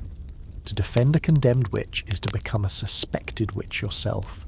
You watch in horrified silence as the torch is put to the pyre. Historians still argue about the true motivations behind the witch hunts. Were they a product of genuine religious hysteria, a tool for social control, or a manifestation of deep-seated misogyny? The answer is likely a complex mixture of all three. But for you, the lesson is brutally simple. Keep your head down. Do not stand out. Conformity is survival. There's a quirky and sad detail about witchcraft accusations, the witch's mark or devil's mark. Witch hunters believed that the devil left a physical mark on his followers' bodies, a mole, a birthmark, or any unusual blemish. An accused witch would be stripped and publicly examined for such marks. A pricker would then test these marks with a long pin, believing that a true witch's mark would be insensitive to pain and would not bleed. In reality, a skilled pricker could use sleight of hand or a retractable needle to prove any mark was diabolical. You walk home from the execution, the smell of smoke clinging to your clothes. The world suddenly feels much more dangerous. It's not just disease, famine, and war you have to fear, but the thoughts in your own head and the suspicions of your neighbours. You have achieved a measure of economic freedom, but you live in a climate of intense ideological and spiritual fear. One wrong word, one unorthodox thought, one deviation from the frightened consensus, and you could be the next one tied to the stake. The smoke from Marjorie's pyre has long since cleared, but a chill remains in the air that has nothing to do with the changing seasons. You've learned a terrible lesson about the dangers of group fear. You keep your opinions to yourself, your head down, your interactions with your neighbours, cordial but cautious. You're now on the cusp of 30, a husband, a father, a tenant farmer. You have survived pestilence, famine, war, and the madness of crowds. As autumn deepens and the last of the harvest is brought in, a familiar ancient adversary looms, winter. This isn't the cosy festive season of greeting cards. This is the great enemy, a quiet, creeping killer that comes every year to test your preparations and your will to live. The fight against winter began months ago. Every spare moment in the late summer and autumn was spent gathering fuel. You and your family combed the woods and hedgerows for every fallen branch, every dry stick. A major historical fact of peasant life was the strict regulation of woodland. You couldn't just wander into the Lord's forest and chop down a tree for firewood. That was a serious crime. Your rights were usually limited to estover, which meant you could only take what was already dead and on the ground, or what you could pull down with a shepherd's crook, hence the phrase, by hook or by crook. This meant that your fuel supply was always precarious, a constant back-breaking scramble. Your life in the coming months depends entirely on the size of the woodpile stacked against the cottage wall.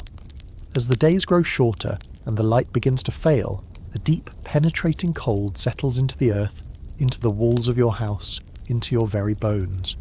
Your cottage, which feels rustic in the summer, now reveals itself to be a terribly inefficient shield against the cold. The wind whistles through the gaps in the wattle and daub. A damp chill radiates up from the packed earth floor. The smoke hole in the roof, necessary for ventilation, also lets out most of the precious heat from your carefully tended fire. At night, condensation drips from the cold thatch, a constant, miserable reminder of the dampness that surrounds you. Life shrinks.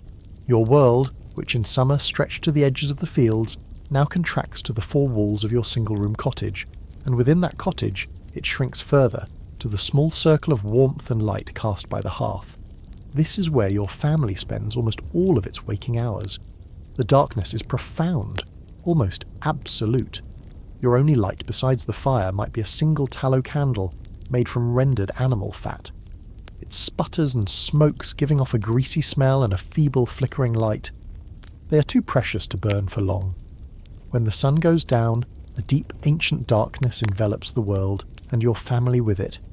Your diet, which had a little variety in the summer with vegetables from the garden, now becomes a monotonous rotation of survival rations. You eat the coarse, dark bread you've baked. You eat pottage, now made mostly from dried peas and the last of the root vegetables. You eat the salted pork from the pig you slaughtered in the autumn. The meat's so salty it makes your teeth ache. The lack of fresh food is a slow poison. Old aches and pains return. Your gums might feel tender, an early sign of scurvy. This chronic low-level malnutrition weakens your body, and just as importantly your spirit. Every meal is a reminder of how finite your resources are. You can't help but mentally calculate how much is left in the grain bin, knowing that a miscalculation means starvation before the spring thaw. Historians still argue about the nature of peasant life in the winter. Was it a period of forced idleness and relative rest after the back-breaking labour of the harvest? A time for storytelling and community bonding? Or was it a tense, anxious period of indoor work, hunger, and confinement? For you, it's certainly not a vacation. The idle hours are filled with essential tasks. You mend your tools, sharpen your ploughshare for the spring. Your wife sits by the fire, spinning wool into thread, her hands never still. These are not hobbies. This is vital work to ensure you have clothes to wear and tools to work with when the world thaws. There's a quirky but practical aspect of winter survival: sharing your living space. To conserve heat, it was not uncommon for families to bring their most valuable livestock, a calf, a few sheep, the chickens, inside the cottage with them during the coldest spells. Remember the general filth and lack of sanitation? Now add a few farm animals to the mix. The one-room house becomes a crowded, smelly, noisy menagerie. But the shared body heat is a precious resource, and the animals are too valuable to risk losing to the cold. It's a trade-off: hygiene for warmth. The worst comes during a deep freeze. A blizzard might rage for days, piling snow up against your door and making travel impossible. You're completely cut off from the world. If someone falls ill or has an accident, there is no hope of getting help. The cold becomes a physical presence in the cottage. The water in the bucket by the door freezes solid. The fire seems to devour wood while giving off no heat. You and your family huddle together under every scratchy wool blanket and animal hide you own, your breath misting in the air, listening to the wind howl outside like a hungry wolf. This is how winter kills. It isn't a dramatic, sudden event. It's a slow, quiet siege. It drains your resources, saps your strength, and weakens your immune system. That lingering cough, life shrinks. Your world, which in summer stretched to the edges of the fields, now contracts to the four walls of your single-room cottage, and within that cottage, it shrinks further, to the small circle of warmth and light cast by the hearth. This is where your family spends almost all of its waking hours. The darkness is profound, almost absolute. Your only light besides the fire might be a single tallow candle made from rendered animal fat. It sputters and smokes, giving off a greasy smell and a feeble flickering light. They are too precious to burn for long. When the sun goes down, a deep ancient darkness envelops the world, and your family with it. Your diet, which had a little variety in the summer with vegetables from the garden, now becomes a monotonous rotation of survival rations. You eat the coarse, dark bread you've baked. You eat pottage, now made mostly from dried peas and the last of the root vegetables. You eat the salted pork from the pig you slaughtered in the autumn. The meat's so salty it makes your teeth ache. The lack of fresh food is a slow poison. Old aches and pains return. Your gums might feel tender, an early sign of scurvy. This chronic low-level malnutrition weakens your body, and just as importantly, your spirit.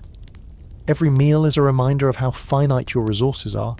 You can't help but mentally calculate how much is left in the grain bin, knowing that a miscalculation means starvation before the spring thaw.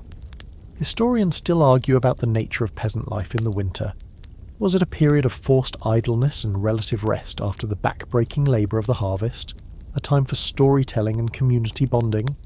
Or was it a tense, anxious period of indoor work, hunger, and confinement? For you, it's certainly not a vacation. The idle hours are filled with essential tasks. You mend your tools, sharpen your ploughshare for the spring.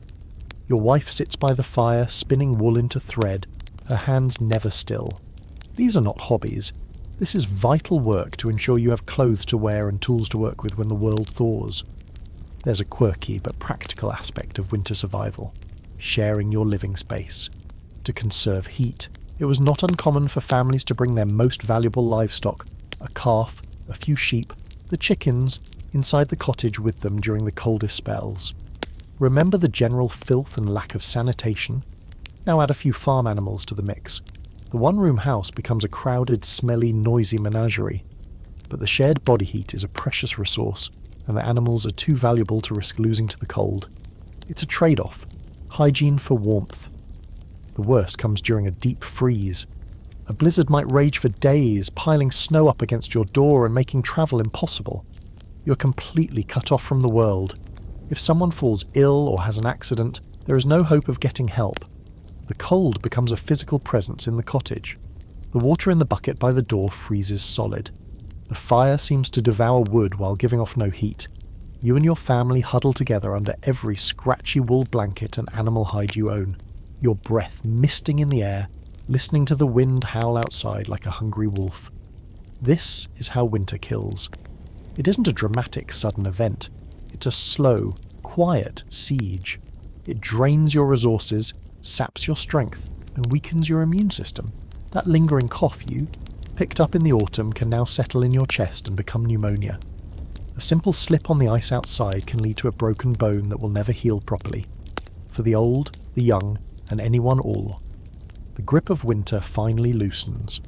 The snow melts, the days lengthen, and the first tentative signs of spring bring a wave of relief that is almost physical. You've made it through another season of cold and darkness. As you and your fellow villagers emerge from your smoky cottages, blinking in the pale sunlight, the world seems reborn. You turn your attention back to the land, to the cycle of ploughing and planting. But as you venture back into the fields and forests, you're reminded that not all threats to your life come from disease, hunger, or your fellow humans. The natural world, which you depend on for everything, is not a gentle pastoral paradise. It is filled with creatures that can end your story in a sudden, violent encounter. We tend to romanticize the medieval countryside, imagining a landscape of peaceful deer and cheerful, chirping birds. But the reality was far more dangerous. The forests that surround your village are not parks. They are vast, dark, and untamed, and they are home to animals that we now see only in zoos or remote wilderness areas. One of the most feared and respected of these was the wild boar.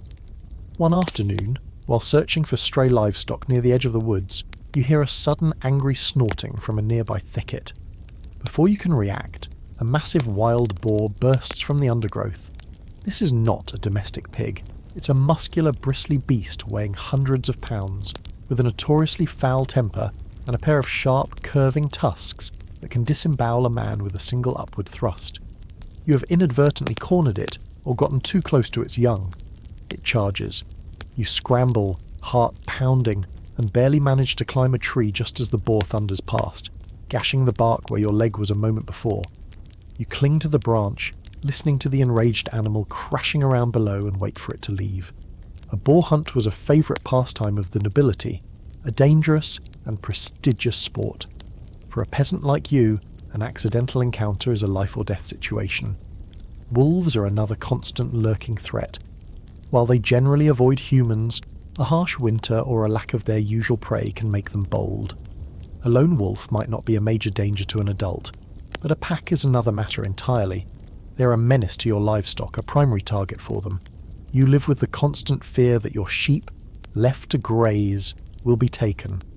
And tales abound of lone travellers, especially children, being attacked and killed. Every time your child wanders a little too far from the cottage, a flicker of that fear goes through you.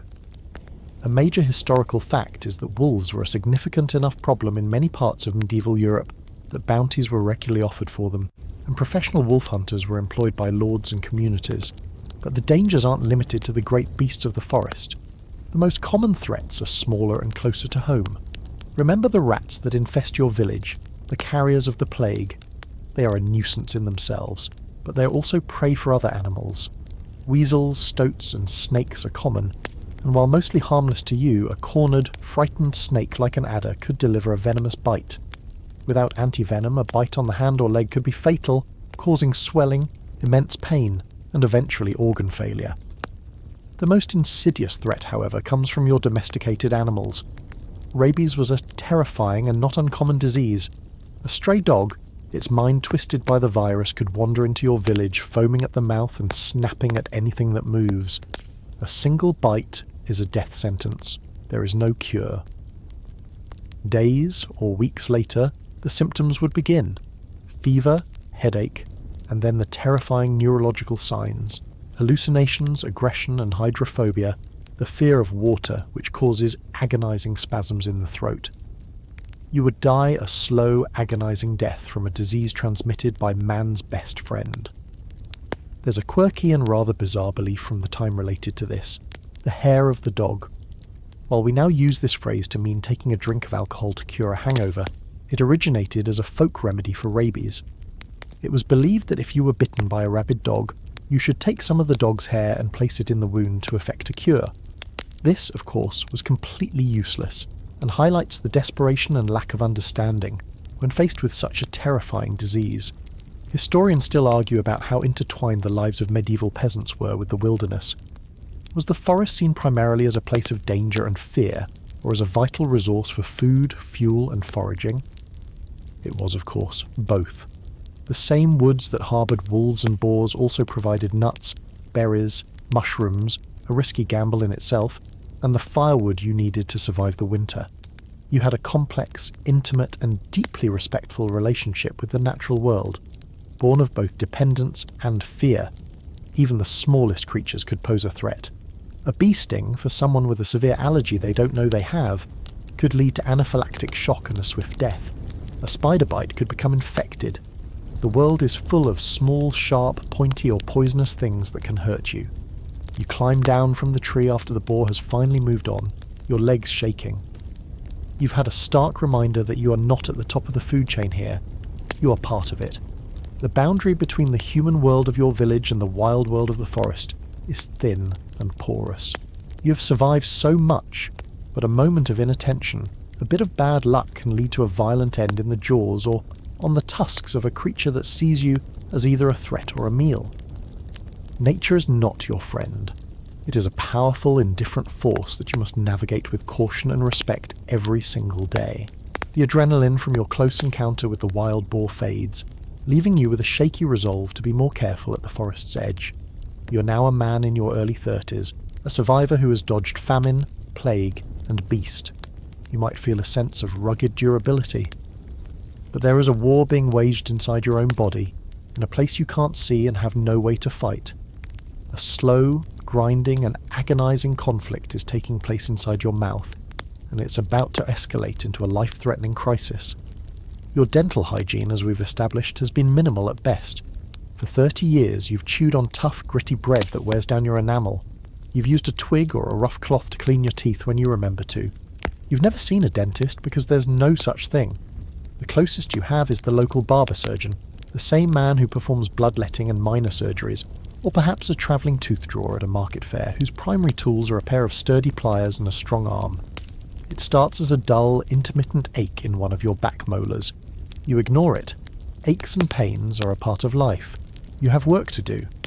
But the ache doesn't go away. It slowly intensifies, becoming a sharp, throbbing pain that makes it difficult to chew on one side of your mouth. You've developed a cavity, and the decay has now reached the sensitive pulp at the centre of your tooth, causing inflammation and infection. You have a toothache, and it's rapidly becoming the centre of your universe. The pain is relentless. It keeps you awake at night, a pulsing agony that radiates through your jaw and up into your head. You try folk remedies. You might press a clove against the tooth, as the oil has a mild numbing effect. You might rinse your mouth with salt water. A more bizarre and quirky folk belief was that toothaches were caused by a tiny toothworm gnawing at the root. The cure, therefore, was to try and smoke the worm out by inhaling the fumes of henbane seeds heated on a piece of charcoal, a practice that was not only ineffective but also dangerous, as henbane is a poison that can cause hallucinations and delirium. When the pain becomes unbearable, you know you have only one real option. You make your way to the barber surgeon. You sit on a stool in his shop, your head tilted back, your heart pounding with dread. There is no anaesthetic. He might offer you a swig of strong ale or wine, but it does little to prepare you for what's to come. He inspects the tooth, prodding the tender area with a metal tool, causing you to cry out in pain. He declares that the tooth is rotten and must be pulled. He takes out his primary instrument, a terrifying-looking tool called a dental pelican, because its shape resembles the bird's beak. It's designed to hook under the tooth and lever it out.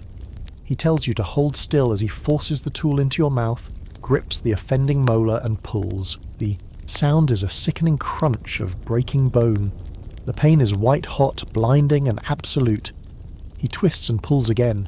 The tooth, its roots long and firmly embedded in your jaw, refuses to come out cleanly. It shatters. He's forced to dig out the remaining fragments, one by one, from the bloody, mangled socket. Finally, it's over. He packs the hole with a bit of cloth and sends you on your way, poorer and profoundly traumatized. A major historical fact is that for most of history, extraction was the only answer for a problematic tooth. The focus was not on saving the tooth, but on removing the source of pain. This is why skeletal remains from this period often show people with few or no molars left, and evidence of abscesses and severe dental wear is extremely common. But your ordeal isn't over. The extraction was clumsy, and the instruments were not sterile.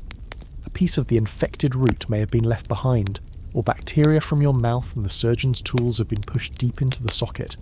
A few days later, the socket, instead of healing, becomes a pit of fire. The pain is worse than before. Your jaw begins to swell, the side of your face becoming a tight, hot, and grotesquely swollen mass. You have developed a dental abscess, a pocket of pus forming in the bone of your jaw. The infection is now sealed in, with nowhere to go. The pressure builds, creating an agony you could not have imagined. You can't eat, you can barely drink. A fever begins to rage, the same kind you had as a child with that lung infection. The infection is no longer a dental problem, it's a systemic crisis. The bacteria are seeping from the abscess into your bloodstream, just as they did from that splinter in your finger years ago. You're descending into sepsis, poisoned from the inside out by your own tooth. Historians still argue about the exact role dental infections played in overall mortality rates, as it's often difficult to determine from skeletal remains alone. But there is no doubt that before the age of antibiotics, a severe dental abscess was a common and frequently fatal condition. It was a ticking time bomb in your own head. You lie in your cottage, delirious with fever, your face swollen beyond recognition. Your family watches helplessly. The barber surgeon has no other cures to offer. He might suggest lancing the swelling from the outside of your cheek to try and drain the pus. Another agonizing procedure that would leave you permanently disfigured, but it's too little, too late. The poison is already in your blood. The world begins to fade into a fog of pain and fever. All of the dangers you have survived, the plague that killed your parents, the famine that nearly starved you, the soldier's sword, the boar's tusk, seem like grand, epic threats. In the end, it may be the slow, silent decay of a single molar that finally brings you down. It's a mundane, undignified, and agonizing end. A testament to the fact that in your world, even the smallest parts of your body can betray you in the most catastrophic way. Your life is hanging by a thread, your body racked with fever from the raging infection in your jaw. It seems like the end. But then, something gives. The abscess, under immense pressure, bursts. It drains foul-tasting pus into your mouth, a disgusting but life-saving release. The pressure subsides, and over the next few days your fever slowly breaks. You are left weak, disfigured with a permanently swollen jaw, and with a hole in your gum that will never fully heal. But you have, once again, cheated death. You are a testament to the sheer, stubborn resilience of the human body. You've survived by instinct, by luck, and by the roll of a genetic dice. But as you recover, you're surrounded by a world of beliefs and common sense knowledge that is not just wrong, but actively harmful. It's not the things you don't know that are the biggest threat now. It's the things that you, and everyone around you, know for a fact that simply are not true. What you don't know might hurt you, but what you think you know for certain can be just as lethal. You believe, for example, that the night air is dangerous. It's a concept known as miasma, the same idea that you encountered during the plague. Everyone knows that the cold, damp air of night is filled with noxious vapours and ill humours that cause disease. So, every evening, no matter how hot and stuffy the cottage is, you seal it up as tightly as possible. You shutter the windows and stuff rags in the cracks, breathing the same stale, smoky, carbon monoxide-heavy air all night long. This environment is a paradise for airborne pathogens like tuberculosis. That persistent cough you hear from your neighbour isn't just a cough, it could be consumption, and by sealing yourselves in together every night, you are dramatically increasing your chances of contracting it. Your understanding of medicine is still rooted in the humoral theory. When your child develops a fever, your first thought isn't to hydrate them, but to worry about their excess of hot and moist humours. You might follow the doctor's advice and try to cool them by feeding them cold foods like cucumbers or melons, withholding the hearty, warm broths their body actually needs to fight the infection. You are, with the best intentions, actively weakening your sick child based on a flawed but universally accepted medical doctrine. Personal hygiene is another area where common sense leads you astray. Remember that bath you take once a month? Many people, including some physicians, believed that opening the pores of the skin with hot water was dangerous, as it allowed miasmas and disease to enter the body. Therefore, being dirty was seen by some as a protective layer, a shield of grime against the hostile world. It's a perfect example of a belief that not only encourages poor hygiene but gives it a medical justification. Then there is the world of folk remedies, a minefield of dangerous misinformation. We've touched on some of these before, like using cow dung on a wound. Fantastic way to introduce tetanus, or trying to smoke out a toothworm with a hallucinogen. The list is endless and terrifying.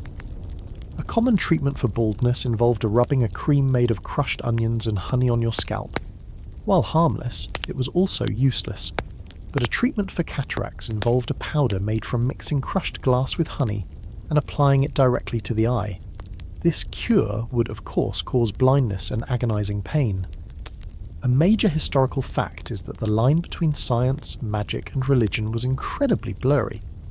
A priest might write a prayer on a piece of parchment, which you would then be instructed to swallow as a cure for stomach pains. This holy medicine was considered perfectly legitimate. Astrological charts were consulted before any major undertaking, from planting a field to performing a surgery, as the positions of the planets were believed to have a direct and powerful influence on all earthly events. This wasn't fringe thinking, it was mainstream science. Historians still argue about how much real knowledge coexisted with this superstition. Did people, on some level, know that a poultice of clean moss, which has antiseptic properties, worked better than a dung poultice? They must have observed it. But the power of tradition and received wisdom from authority figures like priests and physicians was immense. To go against the established knowledge was to risk being seen as a fool, or worse, a heretic. There's a quirky and particularly telling belief about conception and childbirth. It was widely thought that a woman's imagination could affect the physical form of her child. If a pregnant woman were to be frightened by a rabbit, her child might be born with a hair lip. If she looked at a painting of a saint, her child might be born with a saintly disposition.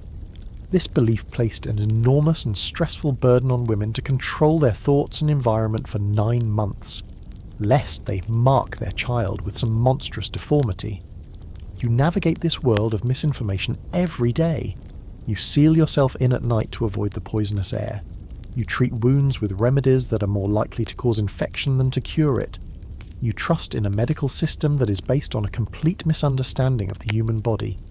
You have survived so many external threats, but the flawed software running in your own head, the collective common sense of your era, is a constant invisible threat, guiding your decisions in ways that are often profoundly and fatally wrong. You've survived the burst abscess in your jaw, another scar to add to your collection, another story of improbable survival. You're in your 30s, a seasoned veteran of a life that has been a relentless series of battles. You fought hunger, disease, violence, and the flawed wisdom of your age. But now you face a different kind of enemy, one that doesn't attack your body with fever or claws, but erodes you from the inside out. It's the immense, crushing weight of it all. It is the weariness of the soul. Every single day, from the moment you wake to the moment you fall into an exhausted sleep, you are surrounded by death and the memory of death. You look at your wife and child, and your love for them is mingled with a constant gnawing anxiety. You know with an intimacy that we can barely comprehend how quickly they could be taken from you. You've seen it happen, over and over again. You saw it in the village during the plague, you saw it in your own family with the death of your parents, and you see it every time a neighbour's baby fails to survive its first winter. This isn't an abstract fear, it's a lived reality. You walk through a village that is still half empty, a landscape of ghosts. You pass the overgrown plot of land that belonged to Edith's family. You see the crumbling remains of cottages that will never be rebuilt. Every landmark is a memorial. The grief is not something you get over. It's a part of the soil, a constant presence you carry with you. The physical toll of your life has been immense. Your body is a roadmap of your hardships. Your back aches from years of stooping labour. Your joints are stiff and swollen with what we would call arthritis. Your hands are a mass of calluses and scars. The sun has weathered your face, carving deep lines into your skin. You're in your early 30s, but you look 50. Your body's old before its time, worn down by a lifetime of toil and malnutrition. But the psychological toll is just as profound. You live in a state of perpetual low-grade anxiety. You worry about the weather. Will there be a drought? A flood? You worry about the harvest. Will it be enough? You worry about the Lord's agent. Will he raise the rent? You worry about sickness, about bandits, about fire. Your mind has never known true peace, true security. It is always on alert, always scanning for the next threat. This constant stress, this flood of cortisol and adrenaline, wears you down as surely as any physical labour. A major historical fact is that melancholy, what we might now call depression, was a recognised condition in the Middle Ages. According to the humoral theory you live by, it was caused by an excess of black bile, leading to sadness, lethargy, and despair. The treatments were, of course, based on this flawed premise: purges, special diets, and bloodletting to try and rebalance the humours. But the recognition of the condition itself shows that your ancestors understood that the mind could be as sick as the body. You find solace where you can. The Church offers a powerful narrative, a promise that your suffering on this earth is temporary and that a better world awaits. The rituals, the music, the familiar cadence of the Latin Mass provide a sense of order and meaning in a chaotic world. It's a comfort, but it is also a reminder of the sin and damnation that could lead you to an eternity of torment. The fear of hell is as real to you as the fear of starvation. The tavern offers a more immediate, if fleeting, escape. After a long week of work, an evening spent with a jug of ale, sharing stories and complaints with your fellow villagers, can be a vital release. The laughter and companionship are a balm. But for some, this escape becomes a trap, a slide into alcoholism that only deepens their poverty and despair. Historians still argue about the emotional landscape of the medieval peasant. Were they so inured to hardship and death that they became stoic and unfeeling? Or were they, beneath a hardened exterior, just as emotionally vulnerable as we are today? The art and literature of the time filled with tragic love stories, mournful laments, and a profound sense of the fragility of life. Ubi sunt poetry, which asks, where are they now? Was a popular genre, suggests the latter. The human capacity for love, grief and despair hasn't changed. There's a quirky and poignant aspect of this psychological burden, the fear of a bad death. A good death was one where you died in your own bed, surrounded by family, having received the last rites from a priest to cleanse your soul for its journey. A bad death was to die suddenly, alone and unshriven, killed by a bandit on the road, struck by lightning, or drowned in a river. This wasn't just a fear of dying, it was a deep theological terror that your soul would be in jeopardy. This is why people formed guilds and fraternities that, among other things, promised to pray for the souls of members who met an untimely end. It was a form of spiritual insurance against the randomness of fate. Some days the weight is too much. You sit at your table staring at the wall, the energy to move or speak gone from you. The endless repetitive cycle of struggle seems pointless. You have fought so hard for so long, and for what? To face another season of back-breaking work, another winter of cold and hunger, another wave of sickness? The sheer grinding hopelessness of it all can threaten to extinguish the spark of will that has kept you alive this long. This is the hidden killer of your age. It's not a bacterium or a virus. It's despair. It's the slow erosion of the spirit under a constant barrage of hardship. Many of your peers who survived the physical threats may have succumbed to this, losing the will to fight, letting go, and quietly fading away. Your final and perhaps greatest battle is not against the world, but against the darkness within yourself. But you don't succumb to the darkness. That same stubborn grit that saw you through fever and famine now serves you in this internal battle. You find reasons to keep going. The smile of your child, the warmth of your wife's hand, the simple satisfaction of a straight furrow ploughed in the spring soil. You push through the weariness, you endure the anxiety, and one day you wake up and realise a startling fact. You have just turned 30. In our world, this is a fairly unremarkable milestone, often met with a mixture of celebration and light-hearted jokes about being over the hill. In your world, it is a colossal achievement. You have survived to an age that a huge portion of the people you were born with never reached. You are a statistical marvel, a walking, breathing testament to a life that has, against all odds, refused to be extinguished. Let's pause and take stock of why this is so remarkable. We need to understand the demographic reality you inhabit. The oft-quoted statistic that the average life expectancy in the Middle Ages was around 30 to 35 is one of the most misunderstood figures in history. This number is not a prediction of how long a typical adult would live. It's a statistical average that is massively skewed downward by the horrifying rates of infant and child mortality. Remember your grand entrance. 1 in 4 of your fellow newborns didn't make it to their first birthday. Of those who survived that first year, another significant portion died before reaching adulthood from disease, accidents, or malnutrition. These early deaths drag the average life expectancy down dramatically. A major historical fact is that if you, a medieval person, successfully survived to the age of 20, your statistical life expectancy shot up significantly. You were no longer expected to die at 30. You now had a decent chance of living into your 50s or even 60s. You have beaten the Reaper's average not by reaching 30, but by surviving childhood. 30 isn't the finish line. It's the start of true adulthood for the lucky few. So look around you at the other survivors, the other people in their 30s and 40s. You are a select group. You are the hardy ones, the lucky ones. You all carry the scars, physical and emotional, of the gauntlet you've passed through. You are the graduates of the world's harshest school. Let's tally your personal victories. You survived a perilous birth in a dirt-floored hut. You endured childhood diseases like measles or whooping cough without the aid of vaccines. You navigated a toddlerhood full of open fires and wells. You grew up on a diet that was often inadequate and sometimes poisonous. You lived in a filth-soaked environment that was a breeding ground for pathogens.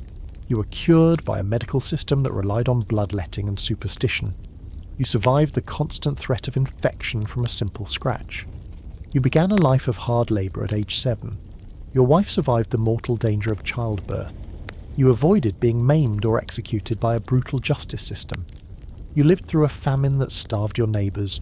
You escaped a fire that consumed your home. You survived the dangers of the open road. You endured the oppression of a feudal lord. You weren't killed in a petty war between nobles. You lived through the single greatest demographic catastrophe in human history, the Black Death. You weren't burned as a heretic or a witch. You haven't succumbed to the wolves, the boars, or a rabid dog. You survived a septic dental abscess. You haven't been killed by the bad advice that passes for common sense. And you have not let the crushing despair of it all extinguish your spirit. Take a breath. It's an impressive list. Historians still argue about the concept of age itself in the Middle Ages. For most peasants like you, precise birthdays weren't a major concern. People tracked their age by referring to major events. I was a boy when the Great Famine happened, or I was newly married just before the pestilence. Your sense of your own age is less a number, and more a collection of experiences and a measure of your physical ability to work. You are old when you can no longer pull your weight in the fields. There's a quirky detail that illustrates this different perception of aging. In medieval art, people are often depicted as either very young or as old and wizened. The visual representation of a middle-aged person is less common. Society was often divided not into neat chronological decades but into broader ages of man, such as infancy, childhood, adolescence, youth, maturity, and old age, senectitude. By reaching 30, you have firmly entered the age of maturity. You are now considered an elder of your community, a man whose advice is sought and whose opinion carries weight. You look at your own body. It's tired, it's scarred, but it's still functional. You look at your family, a wife who has shared every hardship, a child who represents a future you fought so hard to secure. You have a roof over your head, a new one that you built yourself. You have food in the larder, and you have a status in your community that your serf father could only have dreamed of. You have, by the standards of your time, won, but you know it's a temporary victory. The world is still a dangerous place. The threats have not vanished. They are merely waiting. You are more resilient now, more knowledgeable, but you are also older. Your body doesn't bounce back from illness or injury the way it used to. You're entering a new phase of life, one where the dangers may be less dramatic, but no less final. You have beaten the average. Now you have to see how long you can outrun the inevitable. You have made it. You are a man in your late 30s, a pillar of your small recovering community. You have outlived the statistical average, outlasted the plague, outwitted famine. The ghosts of the past are still there, but they are quieter now. Your life is one of hard, unceasing labour, but it has a rhythm you have come to rely on. You have known love, loss, and the simple, profound joy of watching your own child grow into a young adult, strong and healthy. By all measures of your time, you are a success story. But the body keeps a careful tally of every hardship, and the bill is coming due. It doesn't start with a dramatic event. There is no sudden sickness, no violent injury.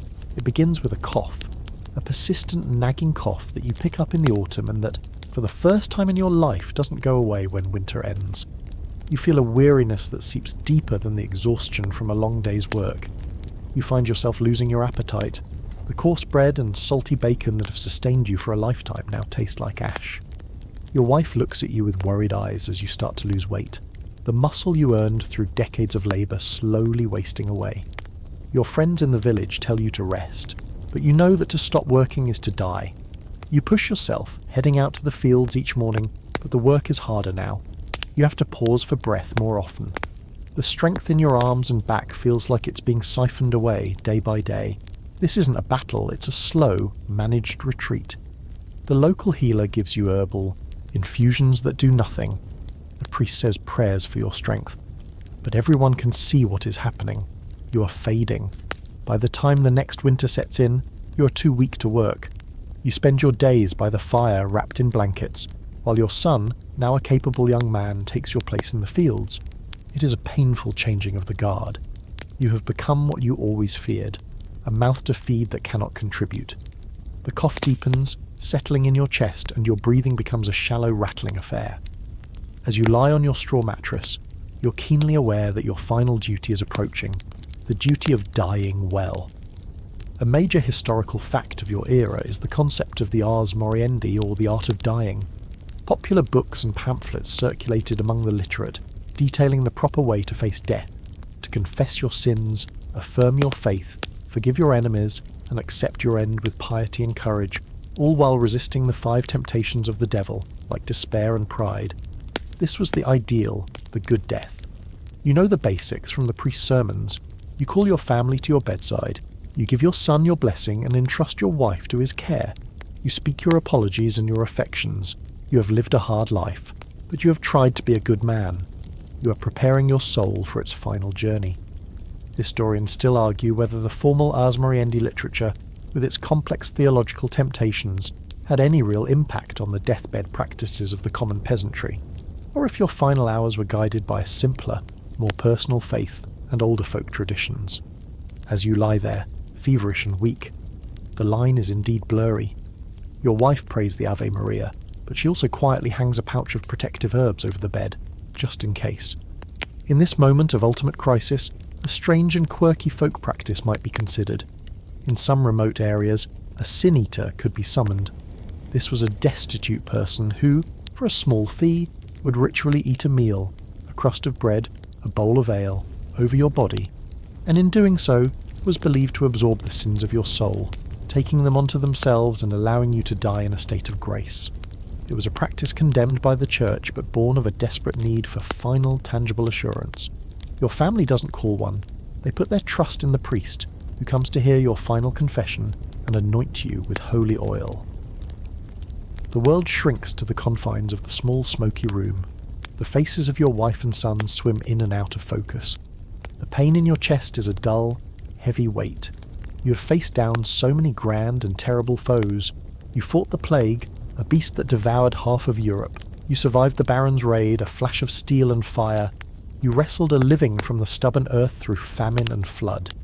You thought, if anything were to claim you, it would be something equally epic.